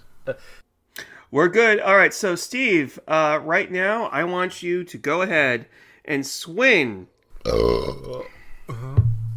See, right there, that's the epitome of this particular episode of the podcast. You doing that right at my favorite time, just letting out a belch. Bleh. Oh, no, that was a static. Oh, okay. On the microphone. All right, please swing the swinging wheel of the 70s. Go. Doing that. Right now. We are going to watch The Most Dangerous Match, starring Lawrence Harvey as a... Oh, is that the chest one? Yeah, that's the chest one. I was just watching that last weekend. See, ladies and gentlemen, we're starting to watch things that Steve has already seen, so he's going to... That's so... I like that one. The Most Dangerous Match. So... Yeah, and so before we end tonight's episode, Sean, surprise. Actually, it's not a surprise. I want to discuss the later episodes of Columbo. Mm-hmm. So we're done with it, and we're putting this to bed. And so I would like to put this as a final topper on this. And so the later Columbos, that started, what, in 89? Yeah. Okay, all the way to 2003. So, not too long ago, actually, in my mind, at least. So, when Columbo was off the air, when did it go off the air originally? So, that would have been what? 78, but don't quote me on that. Oh, really? So, it wasn't on in the 80s? No, it wasn't on the 80s for the most part. There were a couple episodes in the 80s. Holy cow. In 89, and then it went back on in the 90s. Wow. Okay. So, what are your initial thoughts about these later Columbos? I don't think they're as good like most people think, but I don't think that they're as despicable as some people feel. A lot of people think that they're just not Columbo. It's not Columbo. It is Columbo. We have Peter Falk, tracking down a murderer. The format's obviously the same, and I think still some of the tone is the same. The problem is, of course, is that we did in this episode here, Murder in Malibu, Columbo shows up and they play this old man song in the background. Do, do, do, do, do, do. Yeah. His car backfires and they rub it in a little bit too much. But, I think that the thoughts are all... The heart is there. And there are some episodes that fail much more dismally than anything the 70s ever did, with the possible exception of Mind Over Mayhem. But I really don't understand all the vitriol for the 90s Columbos. I think that they're pretty much okay. And I think that if the 70s Columbos did not exist, I think that we would... I don't think it would be as popular as it is now, but I think that there would be DVD disc sets available to purchase for the 90s Columbos, for those Columbos in the 90s. Because there's a lot of good stuff there. There's a lot of really good stuff. There is fun to good watch stuff. There, you know? And initially, when we started this podcast, I was kind of against the later stuff. And I think just because I wasn't really familiar with all the episodes. There are some really good shows from that time period. I would have to say I still enjoy the earlier stuff from the 70s much more. And I've said this before, where this later stuff seems like Columbo is more of a caricature of Columbo, and he's got to do these certain things. He's got to have a hard-boiled egg. He's got to eat chili. I guess in the 70s it didn't feel like it was being forced. With this particular episode, this was in the this was late 80s, early 90s. This one was 1990. So he was still. So Peter Falk was still smoking a cigar. You see that in this episode, and I enjoy that. In the later episodes, we don't see Peter Falk smoking, and I'm sure that was for his health. And that's perfect. That's wonderful. You want him to stay healthy, but it kind of takes away from the character as well. Like, I want to see Columbo chomping on a cigar, because that's Columbo to me. So, anyways, so I wanted to kind of discuss, since we're kind of putting to bed these later episodes, just brief discussions of each episode. Are you okay with that? Yeah. Do you have a list that you're willing to talk about? Okay. Yes, I do. Well, I'm gonna go down the line. So, the first one is Columbo Goes to the Guillotine, which we reviewed not too long ago. What are your thoughts on that one? This one, was that a good one? Did you like it? Hate it? This one was a good one with not a lot of clues, or good clues, but for some reason was really fun for me to watch. We had the kid magician. We had a lot of talk about magic and all that. More or less, I enjoyed it. What are your thoughts on it? I thought I enjoyed it. It was very suspenseful, especially when Columbo had to put his head into the guillotine. I know I'm summarizing briefly what's going on here, but I thought it was good. It was enjoyable.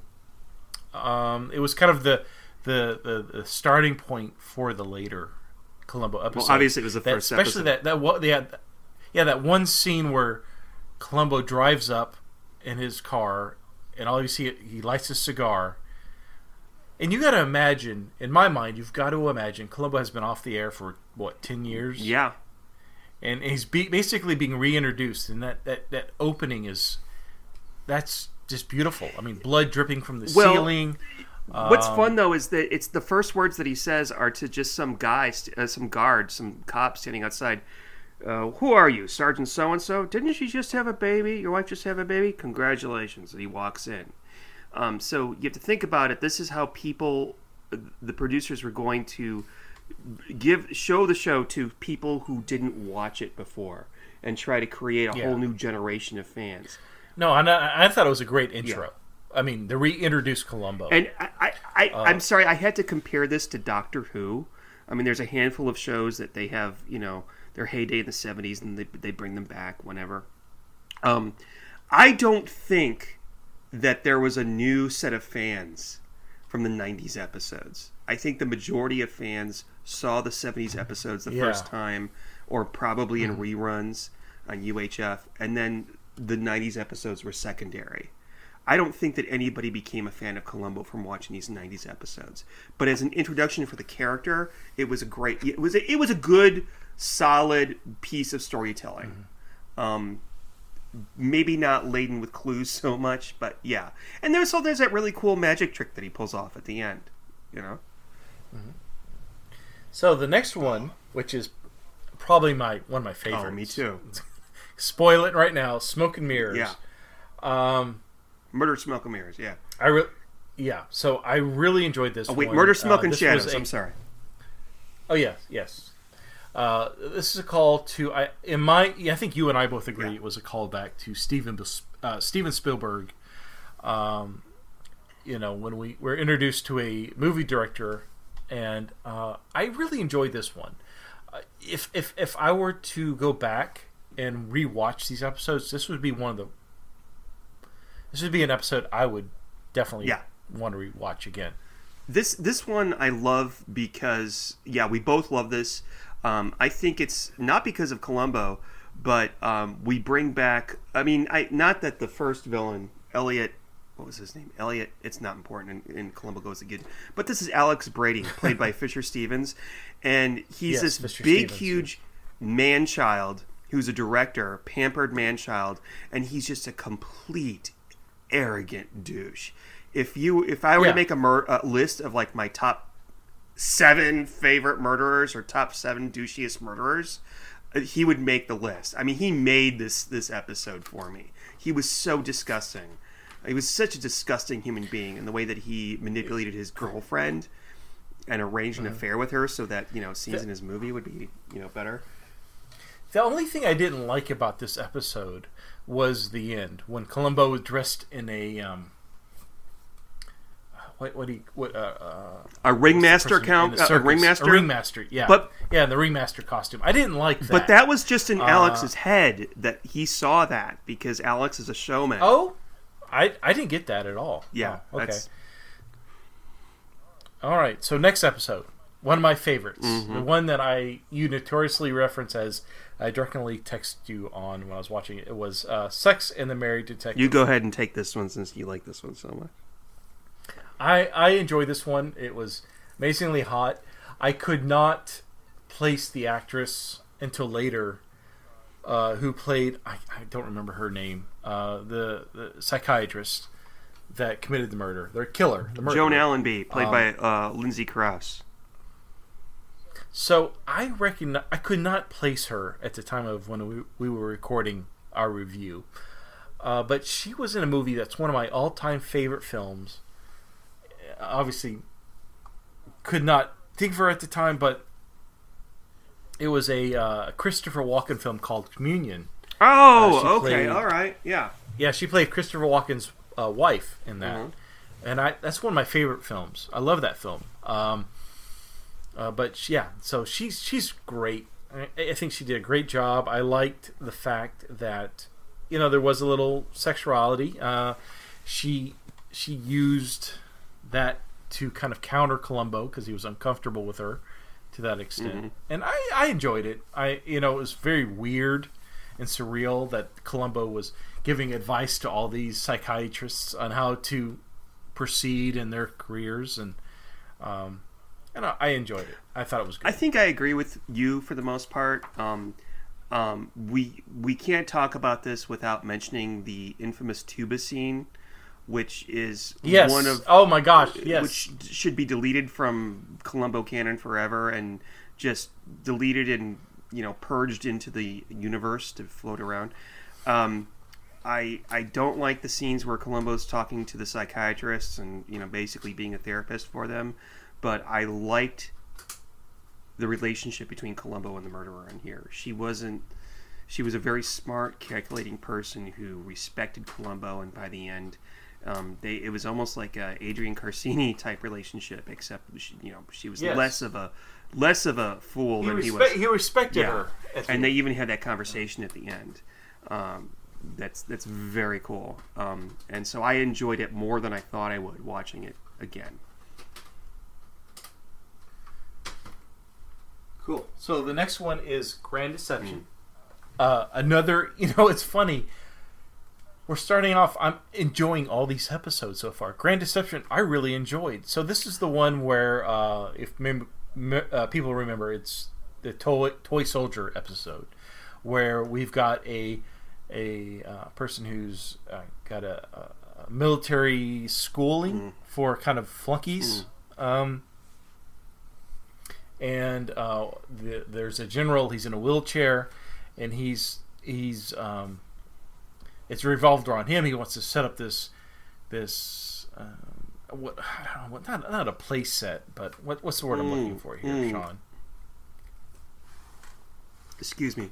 It's not a play set. I don't know what else to call it. It's a what would you call it? It's on the tip of my tongue. It's just but he sits like a tabletop gaming, a tabletop gaming like Warhammer or something. Like a D&D for military guys. But there's a guy that knows about his relationship with the general's wife, and so he plants his body where a grenade or something like that goes off. An enjoyable episode, still very good. I got to say, I think the start of this new season of Columbo is starting really strong. I enjoyed this episode quite a bit. I disagree wholeheartedly. Okay, you didn't like this one. I thought that, I hate using words like boring, but this had so much filler in it. It had an uninteresting murderer. We had a lot of backstory involving the murderer and his affair with his boss's wife.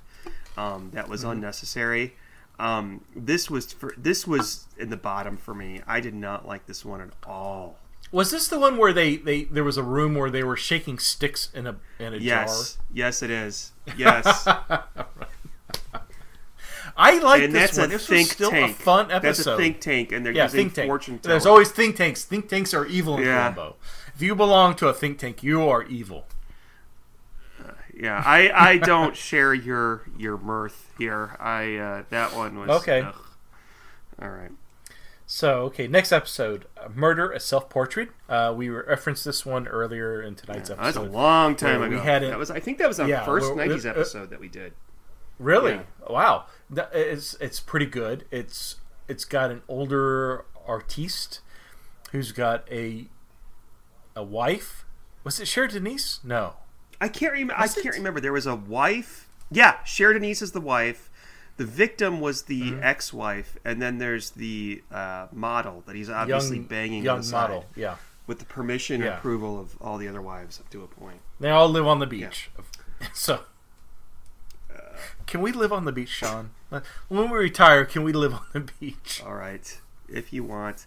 I want to have the body of Wayne Jennings and the brain of Eric Prince from Ashes to Ashes. Anyway, wait, so the body and the but not the head of that. I'm glad it's not the other way around, because the other way around would be gross. But this one, what did you think about Murder: A Self-Portrait?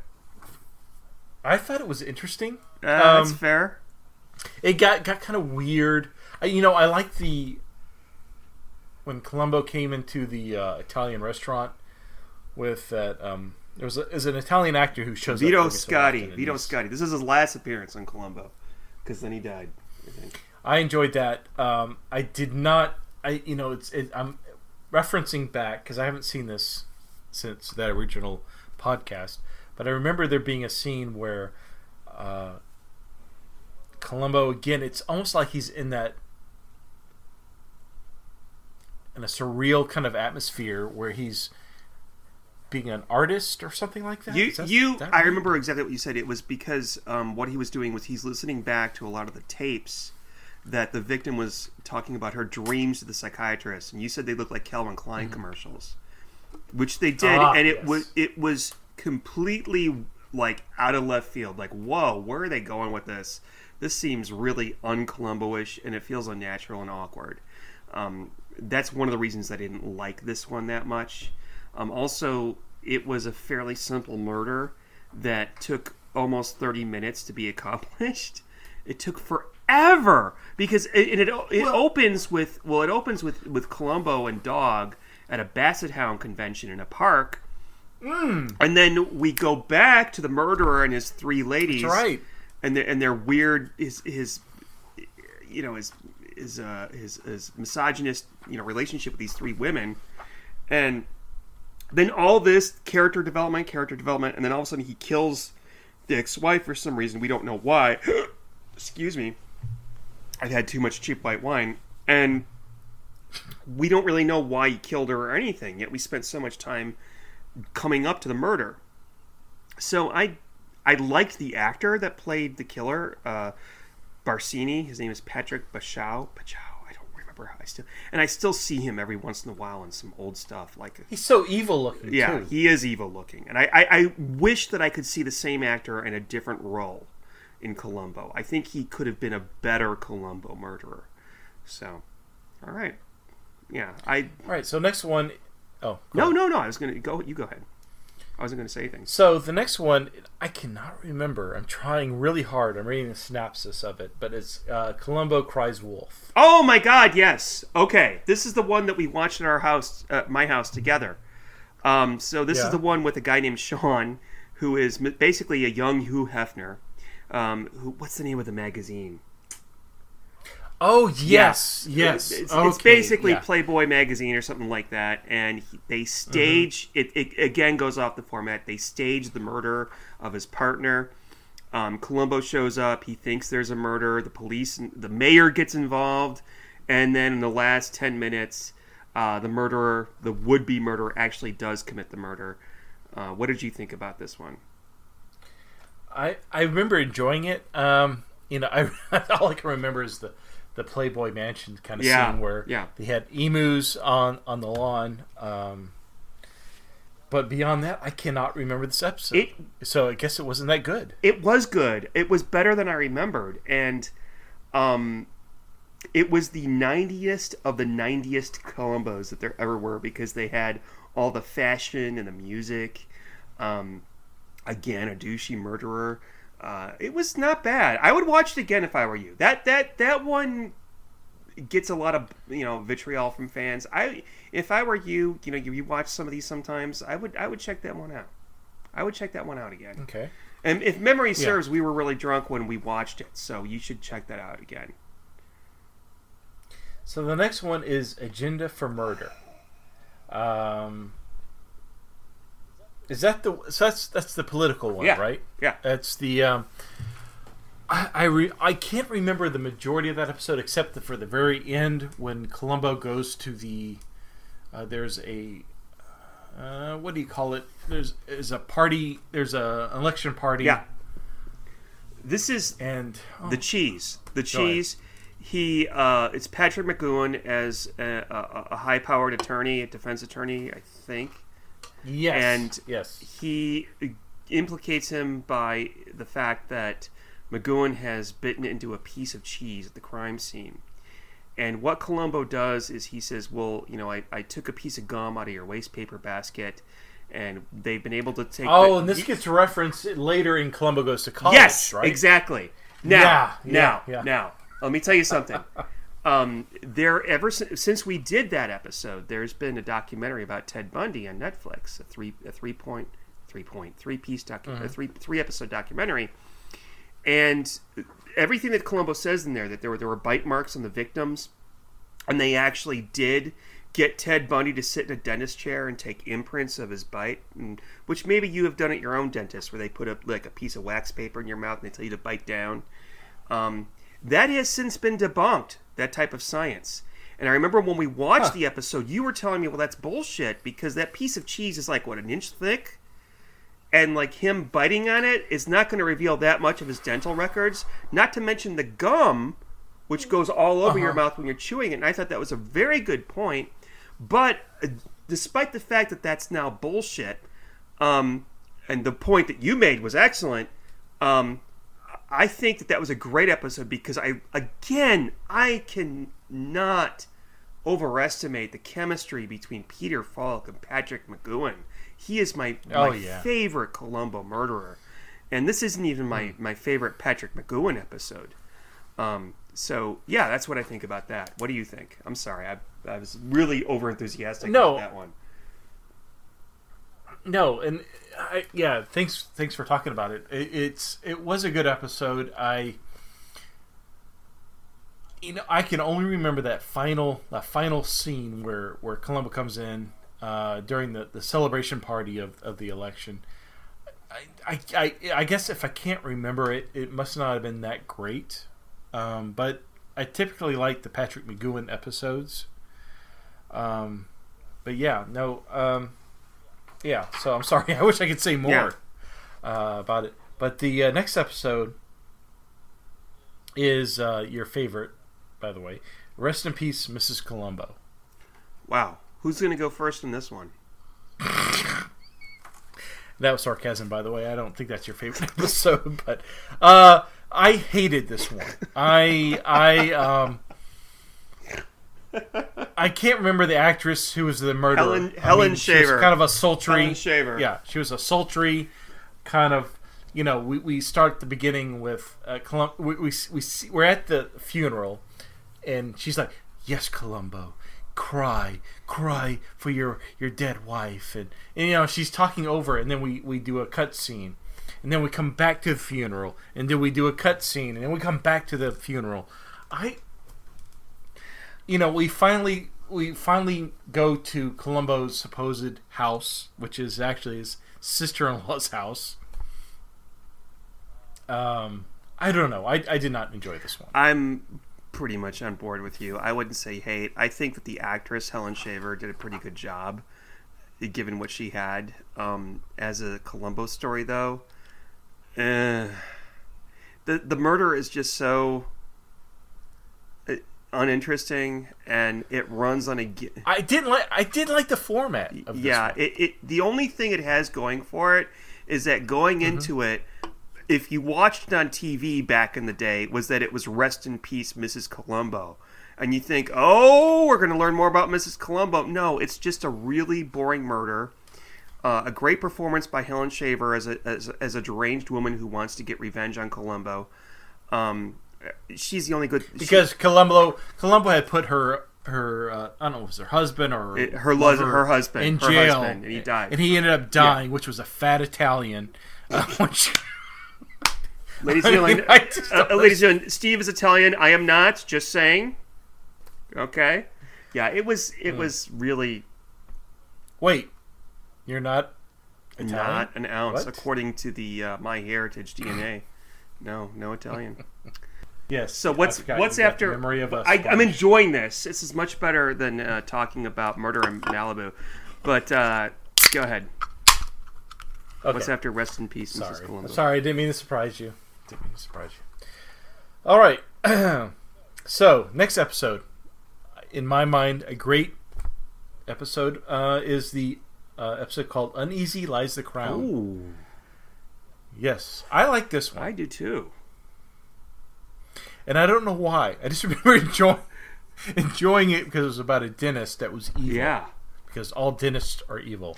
It has one of the best scenes of Columbo ever. I mean, say what you will about the 70s and the 90s, episodes, and there is a moment, and it's in the bar at a racetrack where basically the dentist, yes. and his name was Wesley. I can't remember what his last name is, Crusher or whatever. He says, "Well, Columbo, so you think that's how I did it, right? So you think I'm the murderer?" And Columbo's like, "Yes, sir. But you don't have any proof, do you?" "No, sir, I don't." "Well, Columbo, I'm going to go out there and enjoy the racehorse. So you can join me, or you can sit in here and think about it." "I think I'll sit here, sir." That is a great scene. That to me is a scene that is just part of the epitome of Columbo, of just the murderer saying, "I know that you know that I did it, and you fucking have nothing, you idiot." Go ahead. What were you going to say? Yeah. Oh no, I can't remember the specifics of this episode, but I remember enjoying it immensely. In my mind, it's probably a really good episode. So the next one, easy to talk about, Sean. It's Murder in Malibu. We just discussed it. Again, enjoyable, but probably not something, as previously mentioned, I'd watch again. So we can. You've spent the last hour hearing about this. So. Yeah. So let's move on to the next. So Columbo Goes to College is the next one. I like this one. I don't know why I like this one. I liked seeing the frat guys. They think they're better than Columbo. Oh, yeah. There's this old guy that they end up killing a professor because they didn't get the grade they wanted. I'm trying to remember the specifics. I just know they set up a gun. Generalities. Yeah, they set up a gun in their SUV to shoot the professor by remote control, and they are complete assholes. I almost like if they were to redo this, like I want to think that it's hopefully one day there's a reboot of this series that they would use drones instead of you know what I mean? Like I could totally see that. It's part of the formula that the murderer has to be a douche, you know. But here they are. At least in today's culture, I think that college bros, because that's they're fraternity bros. Yes. You know, now in our elder 40s minds, those are the douchiest of the douches.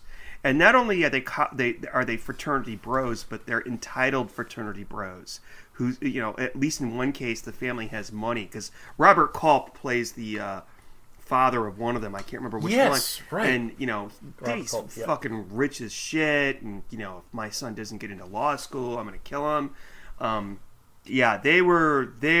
was a pretty good one. That was in my top 5 of the 90s at least. That was a really good, I really enjoyed that one a lot. So, like what specifically did you like? Did you like that Columbo reference an earlier? No, I don't care about that. I like the fact that we have not one but 2 murderers. They're acting in tandem, which we've seen in the past before. But and I'm not saying this because I think our listening audience knows you and I pretty well by now. But I'm not saying this to push you in one way or the other. But do you think those 2 college guys were lovers? Oh, Jesus Christ!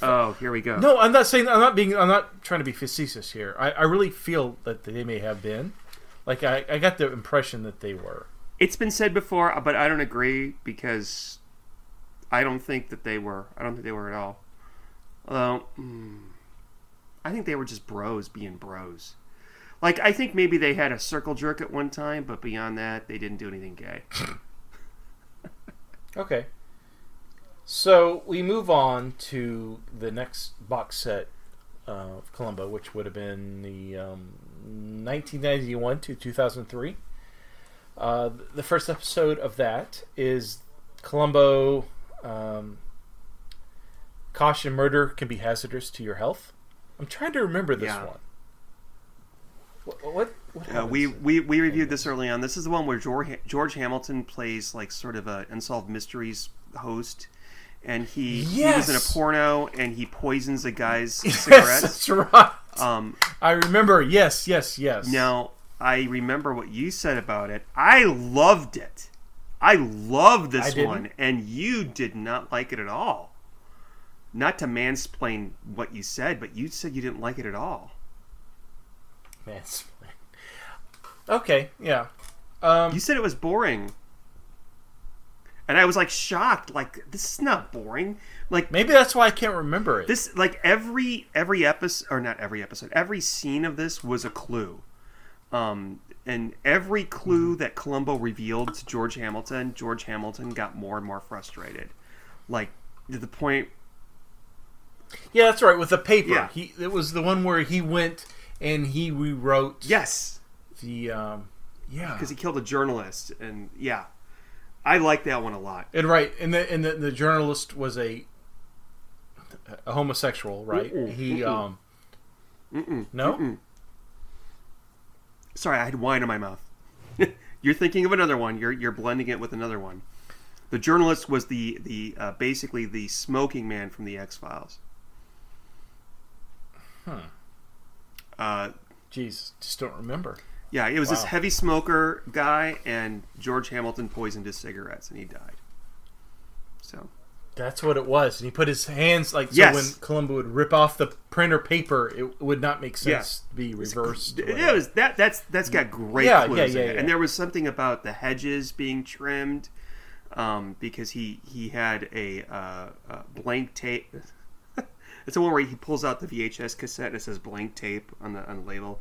but he manipulated the videotape somehow to make it look like he got to the office at the time of the murder, and Columbo noticed that the hedges outside grew miraculously over a day or so. Something like that. I don't remember the details, but I enjoyed it immensely. And there was one filler moment of people dancing for about 5 minutes that seemed out of place, but other than that, good. Well, I don't remember. Okay, I don't remember that. So the next one was, I can't remember what I rated, but I enjoyed it when I'm thinking about it.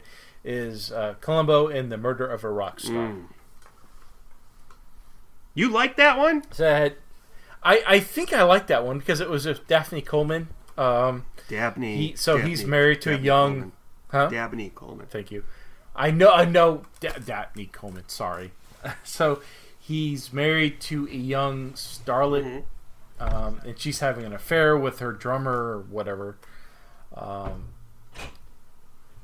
so, yeah, I if I recall, I enjoyed this one. I enjoyed Dabney Coleman in it, but I didn't enjoy anything else about it. There was champagne in it, and there was something about stars in the champagne. And the champagne corks. 3 stars instead of 2. Yeah. I enjoyed that clue, but it seemed like there was very little clues. And what... I know what I didn't like about it.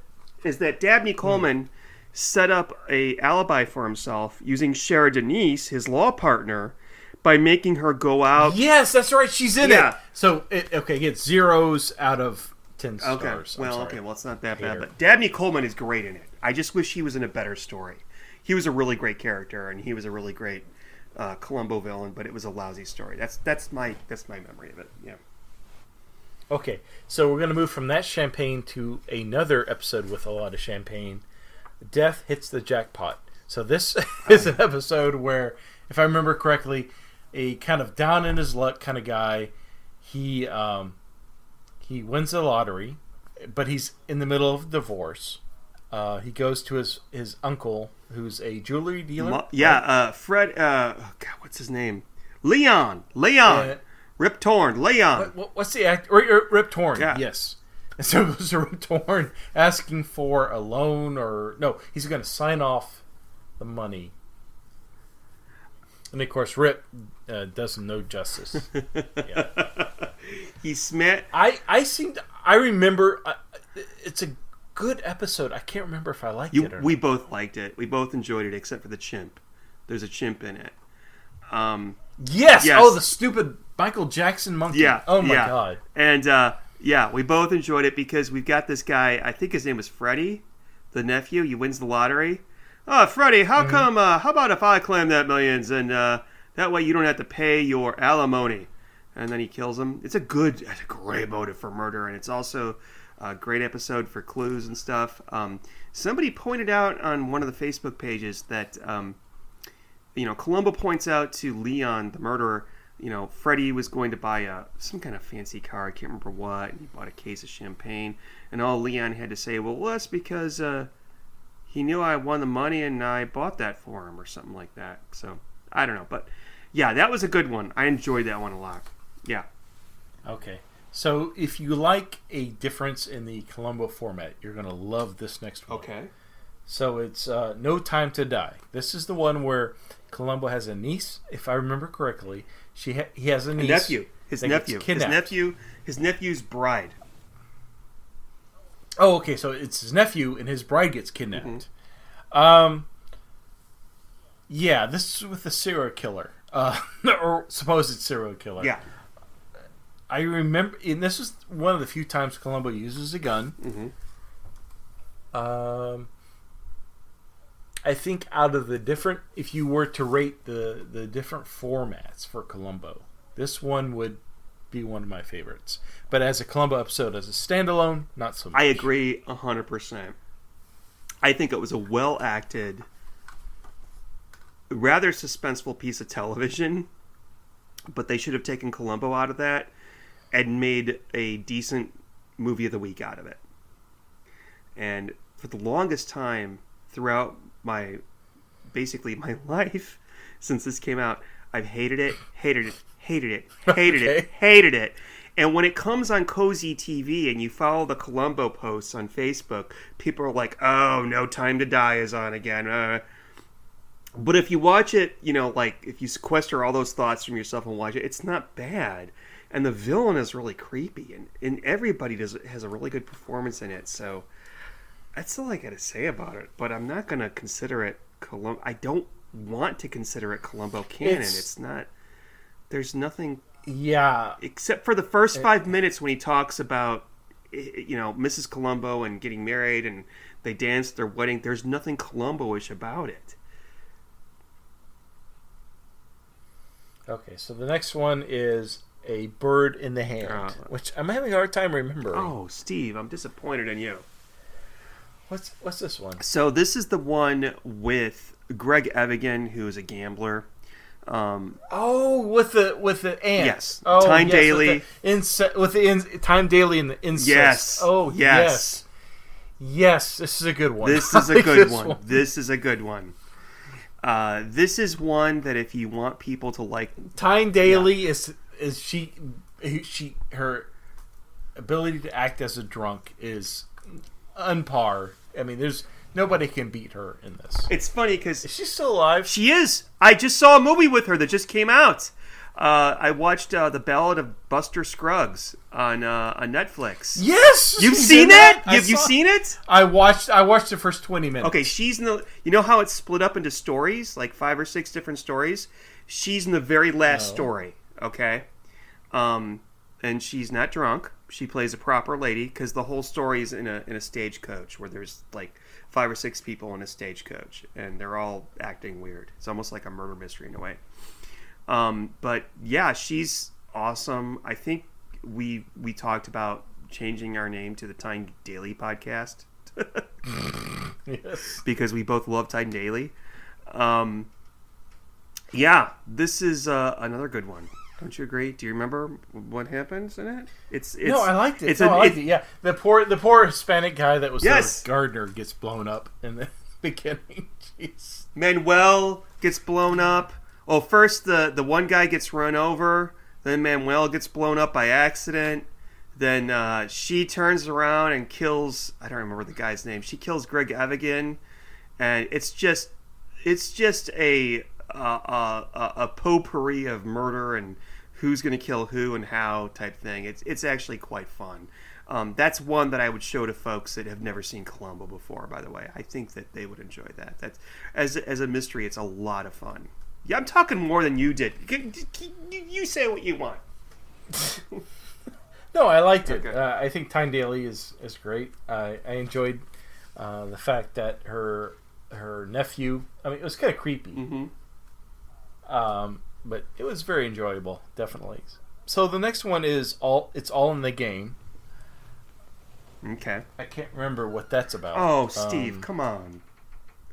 You enjoyed it a lot. That's the one with Faye Dunaway, where she kills her philandering boyfriend with another woman, and you kind of think they're lesbian lovers, but they're not. I cannot remember. It turns out at the end that they're actually mother and daughter, and Columbo lets the daughter go. Oh, yes. And Faye Dunaway is kind of flirting with Columbo the whole time. Yes, not kind of, but just full on. I do remember this, yes. Okay. And you said at the time it was your favorite 90s episode ever. At the time. I would probably change my mind on that. Really? Yes. Okay. It was a good it was a good episode. I remember that. I'm gonna have to rewatch that. Yeah. Okay. So the next one is Butterfly in Shades of Grey. So a William Shatner episode, which I think is probably a really good a really good episode. I'm going to agree with you there. This is where Jesus Christ, where he kills the gay journalist. He's a conservative talk show host, and he's just asshole slathering it on from scene to scene. And again, I never thought of it. He is a conservative talk show host, and he kills a homosexual reporter. I never put that together until now. That's really, yeah. And then he would. Yeah. And he's just so gross with his little mustache and his little, okay, whatever. I don't have time for this. And also, not to mention his incestuous obsession with his adopted daughter. Do you remember that? Yes. Yeah. He has a thing because she looks like his lover. Or his at some point he adopts her. His ex-wife, his dead wife or something. I can't remember which. Yeah. Okay. Okay, so the next one is Undercover.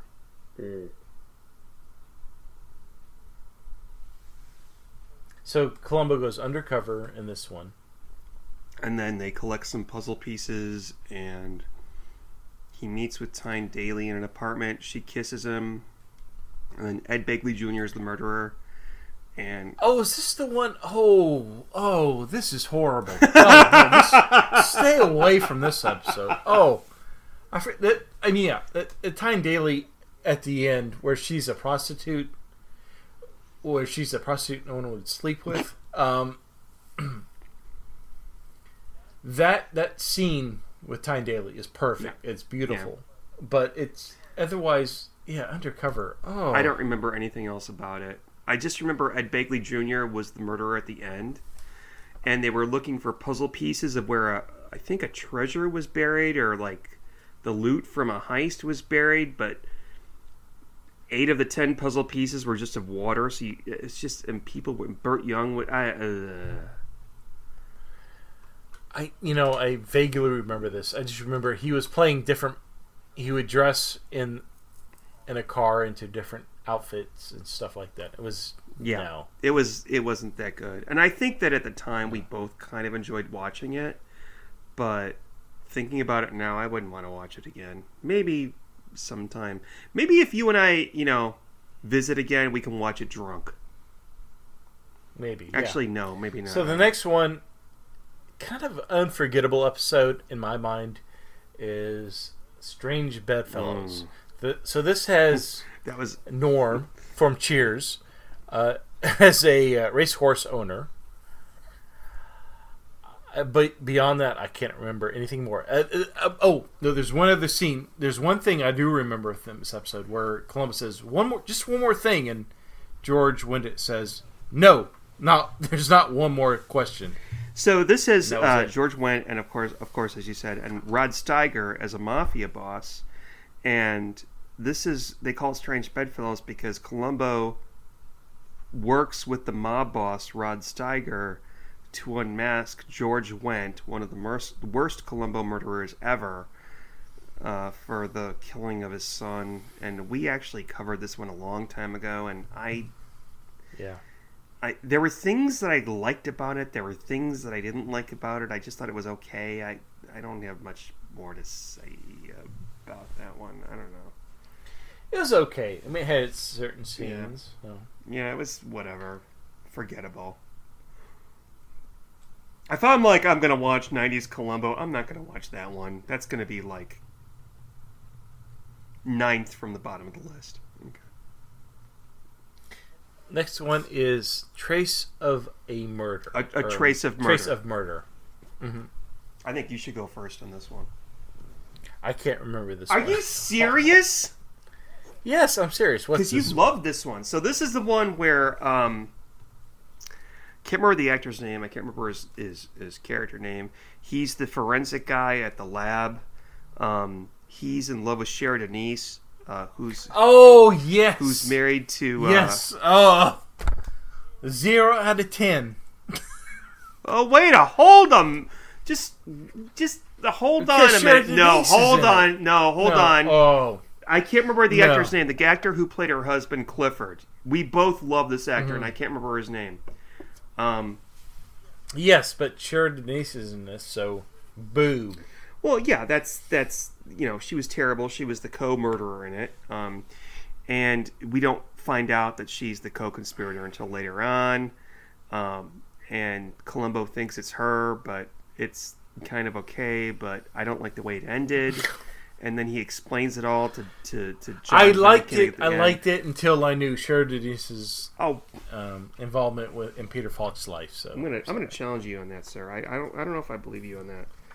I think I don't think that you've had the whatever. Had the what? I don't think Barry Corbin is the name of the guy who played her husband. But okay, what's after that? Yes. Okay. Next episode is It's a good thing you prepped for this. Thank you. Ashes to Ashes. Oh, that we didn't do that one. Another McEwen. Yeah. What did you think of this? Because I've been talking too much. I like this one because I like seeing Blanche's legs. So McEwen is a funeral director for the famous and wealthy in L.A. or California or Hollywood, and he is trying to fence off diamonds that from a previous starlet. Or he did. Right? Or he did. That was his motive. And Verity Chambers, I think that's her, Verity Chandler, found out about it, and she's going to blackmail him. So he bludgeons her with an instrument from his morgue, and then from there on goes. It's good. It's good. I liked it. I like this one a lot. It's one of my favorites as well. It is a good one. So murder with too many notes. I can't remember what this is about. Christ. When we do our top 10 or top 5 or whatever later on, you're not going to remember what anything's about.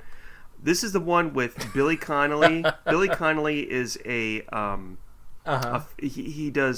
a music composer for movies. And he takes his protege, kills him, puts him on top of the building with the elevator doors that open at the top. Oh, and he falls off. Yes. And most people actually everybody has a problem with this one because at the end there's really no explanation for how Columbo proves that it's him, and he just sort of gives up too easily.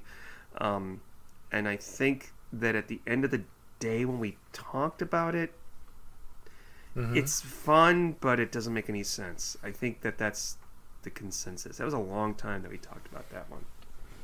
Yeah. We're almost done here. So, yeah, last one. Columbo likes the night. Come on.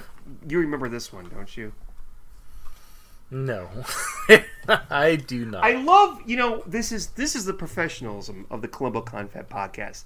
Steve decides to go into this exercise, and then he doesn't remember anything about... No. Okay, this is the one where...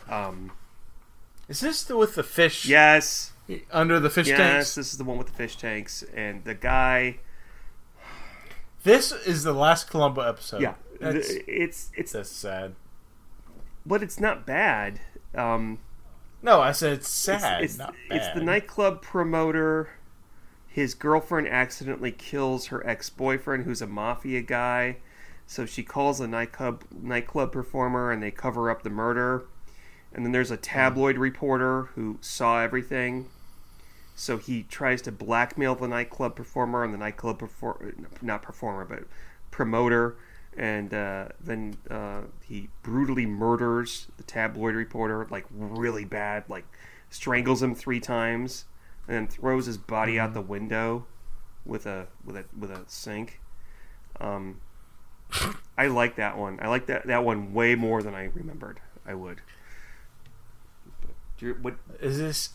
So this is the final episode. That's it. Of That's it. That's the end. Yeah. Yeah. Okay. Well, what did you think of it, Steve? Do you remember anything? No, I don't remember anything. That the body was underneath the fish tanks, so that was it. I can't believe that we restructured my whole schedule so we could record early. This is why, isn't it? Because you're like, okay, yes. I'm going to plan all this and make... Okay. All right. Is there anything else that you want to put on me, Steve? No, not really. All right. Well, thank you, everybody, for... You hate me right now. No, I don't hate you. No, I don't hate you. Oh, I love you. We're going to talk about the most dangerous match next time. So long, 90s. Goodbye. And good night, everybody. Say good night, Steve. Night.